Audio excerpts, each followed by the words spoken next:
ਵਾਹਿਗੁਰੂ ਸਾਹਿਬ ਜੀ। ਇੱਕ ਓੰਕਾਰ ਸਤਿਗੁਰ ਪ੍ਰਸਾਦ। ਸ੍ਰੀ ਨਾਨਕ ਅੰਗਦ ਗੁਰੂ ਅਮਰਦਾਸ ਪਦ ਬੰਦ। ਰਾਮਦਾਸ ਅਰਜਨ ਗੁਰੂ ਬਰ ਸ੍ਰੀ ਹਰਿ ਗੋਬਿੰਦ।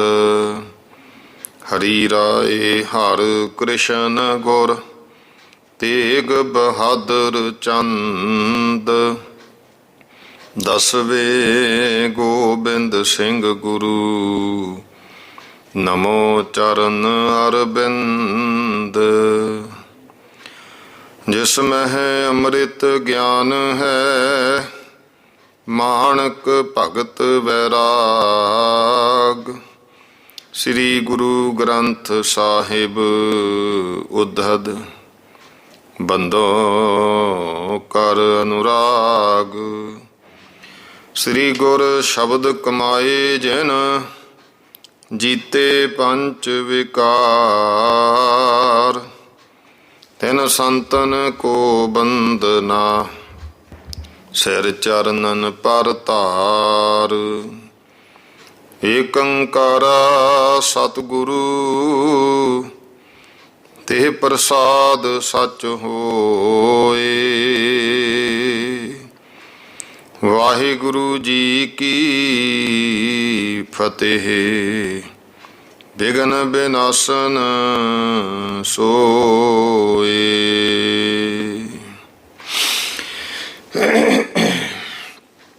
ਵਾਹਿਗੁਰੂ ਜੀ ਕਾ ਖਾਲਸਾ ਵਾਹਿਗੁਰੂ ਜੀ ਕੀ ਫਤਿਹ। ਗਰੀਬ ਨਵਾਜ ਚਬਰ ਤਖ਼ਤ ਦੇ ਮਾਲਕ ਜੁਗੋ ਜੁਗ ਅਟਲ। ਧੰਨ ਧੰਨ ਸ੍ਰੀ ਗੁਰੂ ਗ੍ਰੰਥ ਸਾਹਿਬ ਜੀ ਮਹਾਰਾਜ। ਗੁਰੂ ਸਾਹਿਬ ਜੀ ਦੀ ਕਿਰਪਾ ਬਖਸ਼ਿਸ਼ ਹੋਈ ਹੈ ਜੋ ਸ਼ਾਮ ਦੇ ਸਮੇਂ ਹਰ ਰੋਜ਼ ਦੀ ਤਰ੍ਹਾਂ ਸਤਸੰਗ ਘੜੀਆਂ ਗੁਰੂ ਪਾਤਸ਼ਾਹ ਮਹਾਰਾਜ ਨੇ ਬਖਸ਼ੀਆਂ ਹਨ। ਗੁਰੂ ਸਾਹਿਬ ਦੇ ਦਰ ਘਰ ਦੀ ਹਾਜ਼ਰੀ ਭਰਦਿਆਂ ਹੋਇਆਂ ਆਪ ਜੀ ਮਾਈ ਭਾਈ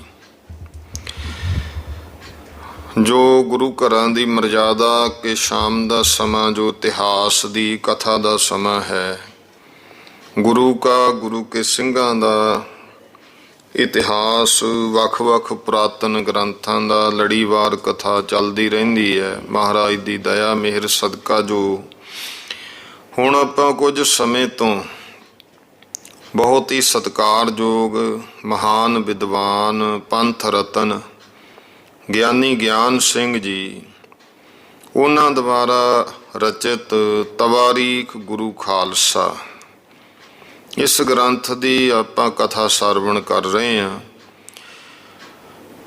ਇਹ ਦੋ ਭਾਗਾਂ ਦੇ ਵਿੱਚ ਭਾਸ਼ਾ ਵਿਭਾਗ ਨੇ ਛਾਪੇ ਹੈ ਗ੍ਰੰਥ। ਪਹਿਲਾ ਜਿਹੜਾ ਭਾਗ ਹੈ 10 ਪਾਤਸ਼ਾਹੀਆਂ ਦੀਆਂ ਸਾਖੀਆਂ, ਤੇ ਹੁਣ ਦੂਜਾ ਭਾਗ ਜਿਹੜਾ ਹੈ ਜਿਹਨੂੰ ਇਹਦੇ ਵਿੱਚ ਦੋ ਆ ਜਾਂਦੇ ਨੇ, ਸ਼ਮਸ਼ੇਰ ਖਾਲਸਾ ਤੇ ਰਾਜ ਖਾਲਸਾ, ਜਿਹਦੇ ਵਿੱਚੋਂ ਸ਼ਮਸ਼ੇਰ ਖਾਲਸਾ ਦਾ ਇਤਿਹਾਸ ਪਹਿਲਾ ਹਿੱਸਾ ਜਿਹੜਾ ਇਹਦਾ ਬਾਬਾ ਬੰਦਾ ਸਿੰਘ ਬਹਾਦਰ ਤੇ ਸਾਰੇ ਤਵਾਰੀਖ ਦੇ ਮੁਤਾਬਕ ਇਹ ਦੂਜੇ ਹਿੱਸੇ ਦੀ ਕਥਾ ਹੈ। ਜੋ ਤਵਾਰੀਖ ਹੁੰਦੀ ਹੈ ਉਹਦਾ ਭਾਵ ਹੁੰਦਾ ਹੈ ਕਿ ਟੂਕ ਮਾਤਰ ਜਿਹੜੇ ਕੋਈ ਪ੍ਰਮਾਣ ਤਰੀਕਾਂ ਦੇ ਤੇ ਕੀ ਹੋਇਆ। ਗਿਆਨੀ ਗਿਆਨ ਸਿੰਘ ਜੀ ਨੇ ਲਿਖਣ ਵਾਸਤੇ ਵੀ ਥੋੜ੍ਹਾ ਜਿਹਾ 10 ਪਾਤਸ਼ਾਹੀਆਂ ਤੱਕ ਤੇ ਕਵੀ ਰਾਜ ਭਾਈ ਸੰਤੋਖ ਸਿੰਘ ਜੀ ਦੇ ਆ, ਇਹਨਾਂ ਨੇ ਆਪ ਲਿਖਿਆ ਵੀ ਅਸੀਂ ਉਹਨਾਂ ਦੀਆਂ ਸਾਖੀਆਂ ਦਾ ਨਾਲ ਸਹਾਰਾ ਲਿਆ ਤੇ ਬਹੁਤ ਸੰਖੇਪ ਤੇ ਵਾਰਤਕ ਸਾਖੀਆਂ ਲਿਖੀਆਂ। ਫਿਰ ਬਾਬਾ ਬੰਦਾ ਸਿੰਘ ਬਹਾਦਰ, ਕਿਉਂਕਿ ਗਿਆਨੀ ਜੀ ਆਪ ਵੀ ਵਿਦਵਾਨ ਸਨ, ਇਸ ਕਰਕੇ ਇਤਿਹਾਸ ਦੇ ਖੋਜੀ ਸੀ। ਜਿੱਥੇ ਇਹਨਾਂ ਨੇ ਇੱਕ ਵਡਮੁੱਲਾ ਜੋ ਇਤਿਹਾਸ ਪੰਥ ਪ੍ਰਕਾਸ਼, ਜਿਹਨੂੰ ਨਵੀਨ ਪੰਥ ਪ੍ਰਕਾਸ਼ ਨਾਲ ਜਾਣਿਆ ਜਾਂਦਾ, ਉਹ ਕਾਵਕ ਰਚਨਾ ਛੰਦਾਬੰਦੀ ਉਹ ਵੀ ਲਿਖਿਆ ਲਗਭਗ, ਉਸ ਵਿੱਚ ਵੀ ਇਹ ਸਾਰਾ ਇਤਿਹਾਸ ਜਿਹੜਾ ਆਇਆ। ਇਹਦੇ ਵਿੱਚ ਥੋੜ੍ਹਾ ਜਿਹਾ ਇਹਨਾਂ ਨੇ ਤਰੀਕਾਂ ਦਾ ਤੇ ਹੋਰ ਪਿੰਡਾਂ ਦਾ ਬਹੁਤਾ ਜ਼ਿਕਰ ਕੀਤਾ ਹੈ। ਕੱਲ ਆਪਾਂ ਇੱਥੇ ਤੱਕ ਕਥਾ ਸਰਵਣ ਕਰ ਲਈ ਕਿ ਉਹ ਦਿਨ ਆ ਗਏ, ਮਾਘ ਫੱਗਣ ਦੇ ਦਿਨ ਨੇ, ਸੰਮਤ 1738 ਬਿਕਰਮੀ। 500 ਸਿੰਘਾਂ ਸਮੇਤ ਬਾਬਾ ਬੰਦਾ ਸਿੰਘ ਨੂੰ, ਇਸ ਦੇ ਪੁੱਤਰ ਨੂੰ, ਇਸ ਦੀ ਇੱਕ ਧਰਮ ਪਤਨੀ ਨੂੰ ਗੁਰਦਾਸ ਨੰਗਲ ਦੀ ਗੜੀ ਵਿੱਚੋਂ ਗ੍ਰਿਫਤਾਰ ਕਰ ਲਿਆ। ਫਿਰ ਰਸਤੇ ਵਿੱਚੋਂ ਦਿਖਾਉਣ ਵਾਸਤੇ ਬਹੁਤੇ ਬਾਦਸ਼ਾਹ ਨੂੰ, ਫਰਖਸ਼ੀਰ ਨੂੰ, ਕਿ ਅਸੀਂ ਇੰਨੇ ਸਿੰਘ ਗ੍ਰਿਫਤਾਰ ਕੀਤੇ ਹੈ। ਜੋ ਕੋਈ ਕੇਸਾਧਾਰੀ ਹਿੰਦੂ ਸਿੱਖ ਮਿਲਿਆ, ਕਿਉਂਕਿ ਉਹਨਾਂ ਸਮਿਆਂ ਦੇ ਵਿੱਚ ਹਿੰਦੂ ਪਰਿਵਾਰਾਂ ਵਿੱਚ ਵੀ ਲਗਭਗ ਕੇਸਾਧਾਰੀ ਹੁੰਦੇ ਸਨ, ਤੇ ਉਹ ਫਿਰ ਇਸ ਤਰ੍ਹਾਂ ਉਹਨਾਂ ਦੀਆਂ ਵੀ ਨਾਲ ਦੀ ਨਾਲ ਗ੍ਰਿਫਤਾਰੀਆਂ ਕਰ ਲਈਆਂ। ਕਿੰਨਿਆਂ ਦੇ ਸਿਰ ਜਿਹੜੇ ਆ ਧੜ ਨਾਲੋਂ ਅਲੱਗ ਕਰਕੇ ਨੇਜਿਆਂ ਵਗੈਰਾ ਤੇ ਟੰਗ ਲਏ। ਵੱਖ-ਵੱਖ ਜਗ੍ਹਾ 'ਤੇ ਹੁੰਦੇ ਹੋਏ ਹੁਣ ਦਿੱਲੀ ਵਿੱਚ ਪਹੁੰਚ ਗਏ। ਬੜੇ ਲਾਲਚ ਵੀ ਦਿੱਤੇ, ਸਭ ਕੁਝ ਕੀਤਾ, ਪਰ ਉਸ ਸਮੇਂ ਲੋਕ ਵੇਖਦੇ ਸਨ ਸਿੰਘ ਕਿਸੇ ਲਾਲਚ ਵਿੱਚ ਨਹੀਂ ਆਏ ਤਾਂ ਫਿਰ ਉਹ ਕਤਲ ਹੋ ਜਾਂਦੇ। ਇੱਕ ਮੁਸਲਮਾਨ ਲਿਖਾਰੀ ਕਾਫੀ ਖਾਂ ਹੋਇਆ, ਉਹਨੇ ਵੀ ਤਵਾਰੀਖ ਲਿਖੀ ਹੈ, ਤੇ ਗਿਆਨੀ ਗਿਆਨ ਸਿੰਘ ਜੀ ਨੇ ਉਹਦਾ ਜ਼ਿਕਰ ਕਾਫੀ ਕੀਤਾ। ਭਾਵੇਂ ਜਿਹੜਾ ਕਾਫੀ ਖਾਂ ਸੀ, ਇਹ ਮੁਸਲਮਾਨ ਪੱਖ ਨੂੰ ਰੱਖ ਕੇ ਹੀ ਇਹਨੇ ਇਤਿਹਾਸ ਲਿਖਿਆ ਹੈ, ਪਰ ਜਿਹੜੇ ਫਿਰ ਵਿਦਵਾਨ ਹੁੰਦੇ ਉਹ ਵਿੱਚੋਂ ਪੁਆਇੰਟ ਲੈ ਕੇ, ਕਿ ਜਿਵੇਂ ਹੁਣ ਕਿੰਨਿਆਂ ਨੇ ਇਤਿਹਾਸ ਲਿਖਿਆ ਸਿੰਘਾਂ ਦੇ ਬਾਰੇ, ਲਿਖਦਿਆਂ ਭਾਵੇਂ ਉਹਨਾਂ ਨੇ ਸ਼ਬਦਾਵਲੀ ਤੇ ਬੜੀ ਉਸ ਤਰ੍ਹਾਂ ਦੀ ਵਰਤੀ ਜਿਵੇਂ ਸੱਗ ਨਾਮ ਕੁੱਤੇ ਦਾ ਹੈ।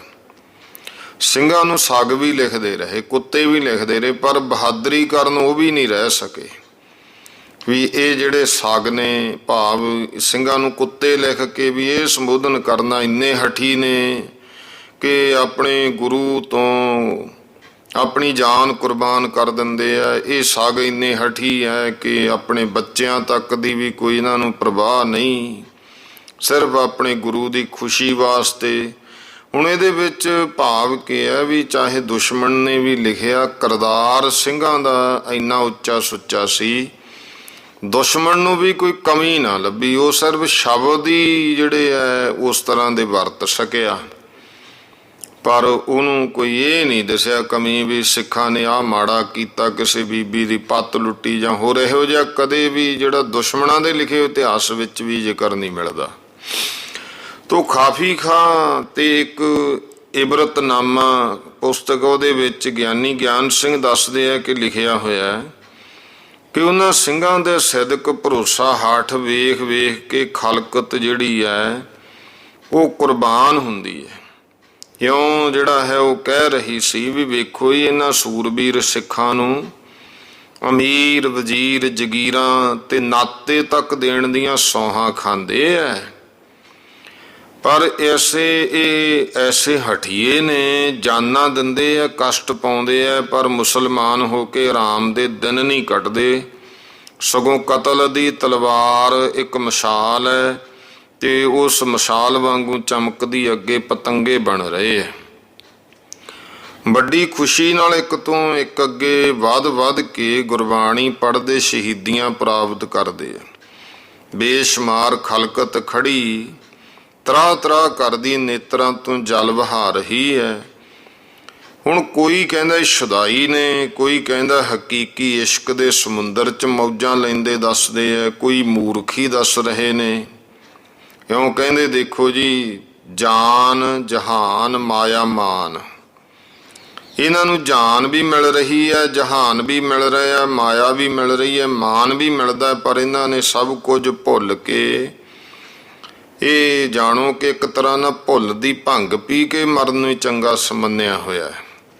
ਉਸ ਵੇਲੇ ਇੱਕ ਬੜੀ ਸਿੰਘਾਂ ਦੇ ਗੁਰਸਿੱਖਾਂ ਦੇ ਸਿਦਕ ਦੀ ਗੱਲ ਕਾਫੀ ਖਾਂ ਕਹਾਣੀ ਲਿਖਦਾ ਹੈ ਗਿਆਨੀ ਗਿਆਨ ਸਿੰਘ ਜੀ ਉਸ ਕਾਫੀ ਖਾਂ ਦਾ ਪ੍ਰਮਾਣ ਦਿੰਦੇ ਨੇ ਕਿ ਉਹ ਲਿਖਦਾ ਹੈ ਕਿ ਉਹਨਾਂ ਸਿੱਖਾਂ ਦੇ ਵਿੱਚ ਇੱਕ ਮੁੱਛ ਫੁੱਟ ਸੁੰਦਰ ਜਵਾਨ ਲੜਕਾ, ਤੇ ਜਿਸ ਦੀ ਮਾਂ ਜਿਹੜੀ ਹੈ ਵਿਧਵਾ ਹੋ ਚੁੱਕੀ ਸੀ, ਭਾਵ ਇਸ ਲੜਕੇ ਦਾ ਪਿਤਾ ਚੜ੍ਹਾਈ ਕੀਤਾ ਹੋਇਆ, ਉਸ ਮਾਂ ਦਾ ਪੁੱਤਰ ਫੜਿਆ ਹੋਇਆ ਆਇਆ ਤਾਂ ਉਹਦੀ ਮਾਂ ਇਸ ਦੀ ਵਹੁਟੀ ਨੂੰ ਲੈ ਕੇ, ਇਸ ਲੜਕੇ ਦੀ ਪਤਨੀ ਨੂੰ ਲੈ ਕੇ, ਜਿਹੜੀ ਨਵ ਵਿਆਹੀ, ਉਹਨੂੰ ਲੈ ਕੇ ਦਿੱਲੀ ਆ ਪਹੁੰਚੀ।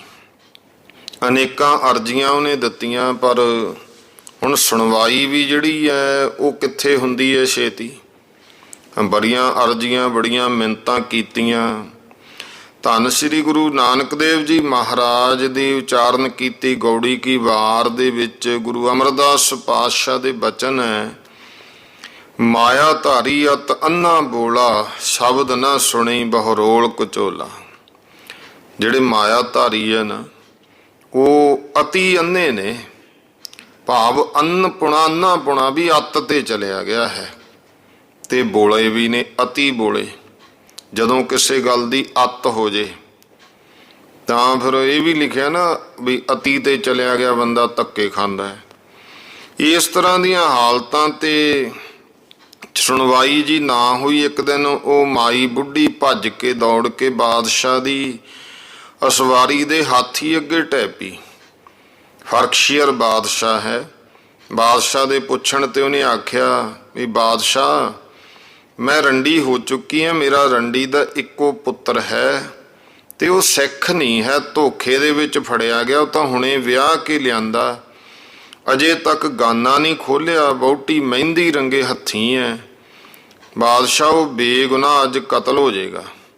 ਮੈਂ ਚਾਹੁੰਦੀ ਹਾਂ ਪੁੱਤਰ ਦੇ ਕਤਲ ਹੋਣ ਤੋਂ ਪਹਿਲਾਂ ਮੈਂ ਮਰ ਜਾਵਾਂ, ਤਾਂ ਉਸ ਦਾ ਕਤਲ ਹੋਣਾ ਨਾ ਦੇਖਾਂ। ਤੇ ਬਾਦਸ਼ਾਹ ਨੇ ਉਹਦੇ ਛੱਡਣ ਦਾ ਹੁਕਮ ਦਿੱਤਾ ਸੀ। ਜਦੋਂ ਹੁਕਮ ਖਲਾਸੀ ਦਾ ਲੈ ਕੇ ਅੱਗੇ ਗਈ ਤੇ ਅੱਗੇ ਖੂਨ ਲਿਬੜੀ ਤਲਵਾਰ ਜਲਾਦ ਖਿੱਚ ਕੇ ਉਸ ਲੜਕੇ, ਉਸ ਮੁੰਡੇ ਦੀ ਗਰਦਨ ਤੇ ਵਾਹੁਣ ਲੱਗਿਆ ਸੀ। ਮਾਈ ਦੇ ਪੁੱਤਰ ਨੇ ਜਦੋਂ ਇਹਨੇ ਜਾ ਕੇ ਕਿਹਾ ਵੀ ਰੁਕ ਜਾਓ, ਮੈਂ ਬਾਦਸ਼ਾਹ ਤੋਂ ਇਹਦੀ ਰਿਹਾਈ ਦਾ ਹੁਕਮ ਲੈ ਕੇ ਆਈਆਂ, ਤੇ ਉਹ ਜਦੋਂ ਜਾ ਕੇ ਮੌਕੇ ਦੇ ਅਫਸਰ ਨੂੰ ਫੜਾਇਆ, ਉਹਦੇ ਵਿੱਚ ਲਿਖਿਆ ਹੋਇਆ ਕਿ ਜੇ ਇਹਦਾ ਪੁੱਤ ਕਹਿੰਦਾ ਮੈਂ ਸਿੱਖ ਨਹੀਂ ਤਾਂ ਉਸ ਨੂੰ ਛੱਡ ਦਿਓ।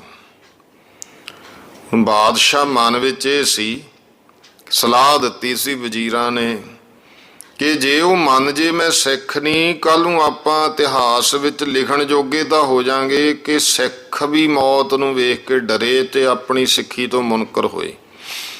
ਹਾਲਾਂਕਿ ਉਹ ਲੜਕਾ ਸਿੱਖ ਹੈ ਨਹੀਂ ਸੀ, ਪਰ ਸਿੰਘਾਂ ਦੇ ਸੰਗਤ ਵਿੱਚ ਕੁਝ ਦਿਨ ਰਿਹਾ। ਉਹ ਰਸਤੇ 'ਚੋਂ ਫੜ ਲਿਆ, ਕੁਝ ਦਿਨ ਰਹਿਣ ਦੇ ਨਾਲ ਹੀ ਉਹਦੇ ਤੇ ਐਸਾ ਅਸਰ ਹੋਇਆ ਕਿ ਜਦੋਂ ਮਾਂ ਜਿਹੜੀ ਆ ਉਹ ਰੌਲਾ ਪਾਉਂਦੀ ਹੈ ਮੇਰੇ ਪੁੱਤਰ ਨੂੰ ਛੱਡ ਦਿਓ, ਕਹਿੰਦੇ ਮਾਤਾ ਤੇਰਾ ਪੁੱਤਰ ਕਹਿ ਦੇਵੇ ਮੈਂ ਸਿੱਖ ਨਹੀਂ, ਤੇ ਉਹ ਮਾਈ ਦੇ ਪੁੱਤ ਨੇ ਰੌਲਾ ਪਾਤਾ ਵੀ ਮੇਰੀ ਮਾਂ ਝੂਠ ਬੋਲਦੀ ਹੈ, ਮੈਂ ਸੱਚਮੁੱਚ ਸਿੰਘ ਗੁਰੂ ਦਾ ਹਾਂ, ਮੈਨੂੰ ਝੱਬਦੇ ਮੇਰੇ ਭਾਈਆਂ ਨਾਲ ਰਲਾਓ। ਜਦੋਂ ਮਾਤਾ ਨੇ ਬਹੁਤਾ ਕਿਹਾ, ਇੱਥੋਂ ਤੱਕ ਕਹਿਤਾ ਇਹ ਮੇਰੀ ਮਾਤਾ ਨਹੀਂ ਸਗੋਂ ਵੈਰ ਨਾ, ਜਿਹਨੇ ਮੈਨੂੰ ਬਿਕੁੰਠ ਦੇ ਜਹਾਜ਼ ਤੇ ਚੜ੍ਹਦੇ ਨੂੰ ਹਟਾ ਲਿਆ। ਆਮ ਦੁਨੀਆ ਗਏ ਕੋਈ, ਹੁਣ ਮੰਨ ਕੇ ਚੱਲੋ ਅੱਜ ਕੋਈ ਬੱਚਾ ਹੈ ਨਾ ਜਹਾਜ਼ੇ ਚੜ੍ਹਨ ਲੱਗਿਆ ਵੇ, ਵਿਦੇਸ਼ ਨੂੰ ਜਾਣ ਲੱਗਿਆ ਵੇ, ਤੇ ਮਾਂ ਚੁੱਕ ਕੇ ਪਾਸਪੋਰਟ ਪਾੜ ਦੇਵੇ ਤੇ ਘਰ ਦੇ ਤੇ ਹੋਰ ਕੀ ਕੁਛ ਉਹ ਕੁੱਟਮਾਰ ਤਾਂ ਕਰਨਗੇ, ਬੱਚਾ ਗਾਲਾਂ ਤਾਂ ਕੱਢੂ, ਤੂੰ ਮਾਂ ਹੈ, ਮੇਰਾ ਭਵਿੱਖ ਹੀ ਖਰਾਬ ਕਰਤਾ, ਮੈਨੂੰ ਆਹ ਕਰਤਾ, ਕਿੰਨਾ ਕੁਛ। ਹੁਣ ਜਿਨ੍ਹਾਂ ਨੂੰ ਭਾਈ ਸ਼ਹੀਦੀ ਦਾ ਜਹਾਜ਼ ਸੱਚਖੰਡ ਨੂੰ ਚੱਲਿਆ ਸ਼ਹੀਦ ਹੋ ਵਾਸਤੇ ਵੀ ਸੱਚਖੰਡ ਦਾ ਵਾਸੀ ਬਣਨਾ, ਜਹਾਜ਼ ਤਿਆਰ ਖੜਾ ਹੈ, ਤੇ ਉਹ ਕਹਿਣ ਲੱਗਿਆ ਵੀ ਮੇਰੀ ਮਾਂ ਮੈਨੂੰ ਸੱਚਖੰਡ ਵਾਲੇ ਜਹਾਜ਼ ਤੇ ਜਾਣ ਤੋਂ ਰੋਕਦੀ ਹੈ, ਇਸ ਕਰਕੇ ਮੇਰੀ ਮਾਤਾ ਨਹੀਂ ਹੈ, ਵਾਸਤਾ ਰੱਬ ਦਾ ਜਲਾਲ ਮੈਨੂੰ ਛੇਤੀ ਕਤਲ ਕਰ, ਮੇਰੇ ਪਿਆਰੇ ਗੁਰ ਭਾਈ ਸੰਸਾਰ ਸਾਗਰ ਤੋਂ ਪਾਰ ਜਾ ਰਹੇ ਨੇ ਤੇ ਮੈਂ ਮੰਦਭਾਗਾ ਉਰਾਰ ਹੀ ਬੈਠਾ। ਮੈਂ ਇਸ ਅਸਾਰ ਵਿਕਾਰ ਭਰੇ ਸੰਸਾਰ ਵਿੱਚ ਨਹੀਂ ਰਹਿਣਾ ਚਾਹੁੰਦਾ। ਮੈਂ ਆਪਣੇ ਸਤਿਗੁਰਾਂ ਦੇ ਕੋਲ ਸੱਚਖੰਡ ਵਿੱਚ ਜਾਣਾ ਚਾਹੁੰਦਾ ਹਾਂ।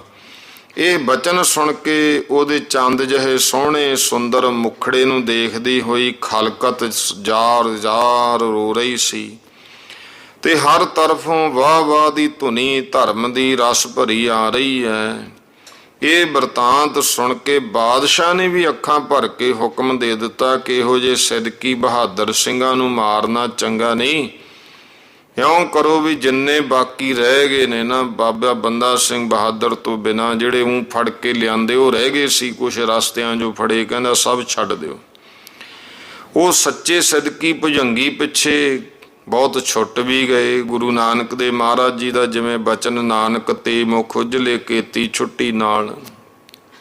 ਸਿਦਕੀ ਬੰਦਾ ਇੱਥੇ ਵੀ ਛੁਟਕਾਰਾ ਕਰਾਉਂਦਾ, ਅੱਗੇ ਵੀ ਕਰਾਉਂਦਾ।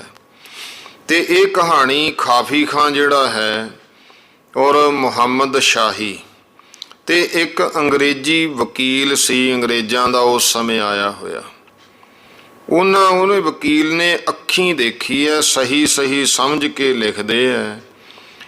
ਇੱਕ ਤਵਾਰੀਖ ਮੁਹੰਮਦ ਸ਼ਾਹੀ, ਜਿਹੜਾ ਤਵਾਰੀਖ ਮੁਹੰਮਦ ਸ਼ਾਹੀ ਵਾਲਾ ਗਿਆਨੀ ਜੀ ਕਹਿੰਦੇ ਉਹ ਥੋੜ੍ਹਾ ਜਿਹਾ ਇਸ ਗੱਲ ਨੂੰ ਲਿਖਦਾ ਹੈ ਵੀ ਜਦੋਂ ਜ਼ਕਰੀਆ ਖਾਂ ਸੂਬਾ ਲਾਹੌਰ ਮਸ਼ਹੂਰ ਖਾਂ ਬਹਾਦਰ ਕੈਦੀ ਸਿੰਘਾਂ ਦੀ ਗਿਣਤੀ ਵਧਾ ਕੇ ਬਾਦਸ਼ਾਹ ਨੂੰ ਖੁਸ਼ ਕਰਨ ਵਾਸਤੇ ਪਿੰਡਾਂ 'ਚੋਂ ਬੇਗੁਨਾਹ ਵਿਚਾਰੇ ਸਿੰਘਾਂ ਨੂੰ ਫੜਦਾ ਫਿਰਦਾ ਸੀ, ਉਦੋਂ ਹੀ ਇਹ ਜਿਹੜਾ ਭੁਜੰਗੀ ਸੀ ਵਿਆਹ ਕੇ ਜਦ ਘਰ ਆਇਆ, ਜੇ ਡੋਲੇ ਵਿੱਚੋਂ ਇਹਦੀ ਵਹੁਟੀ ਪਤਨੀ ਉਤਰੀ ਵੀ ਨਹੀਂ ਸੀ ਕਿ ਸੂਬੇ ਦੇ ਸਿਪਾਹੀ ਜਮਦੂਤ ਪਹੁੰਚ ਗਏ ਤੇ ਫੜ ਕੇ ਜੋਰੋ ਜੋਰੀ ਲੈ ਆਏ।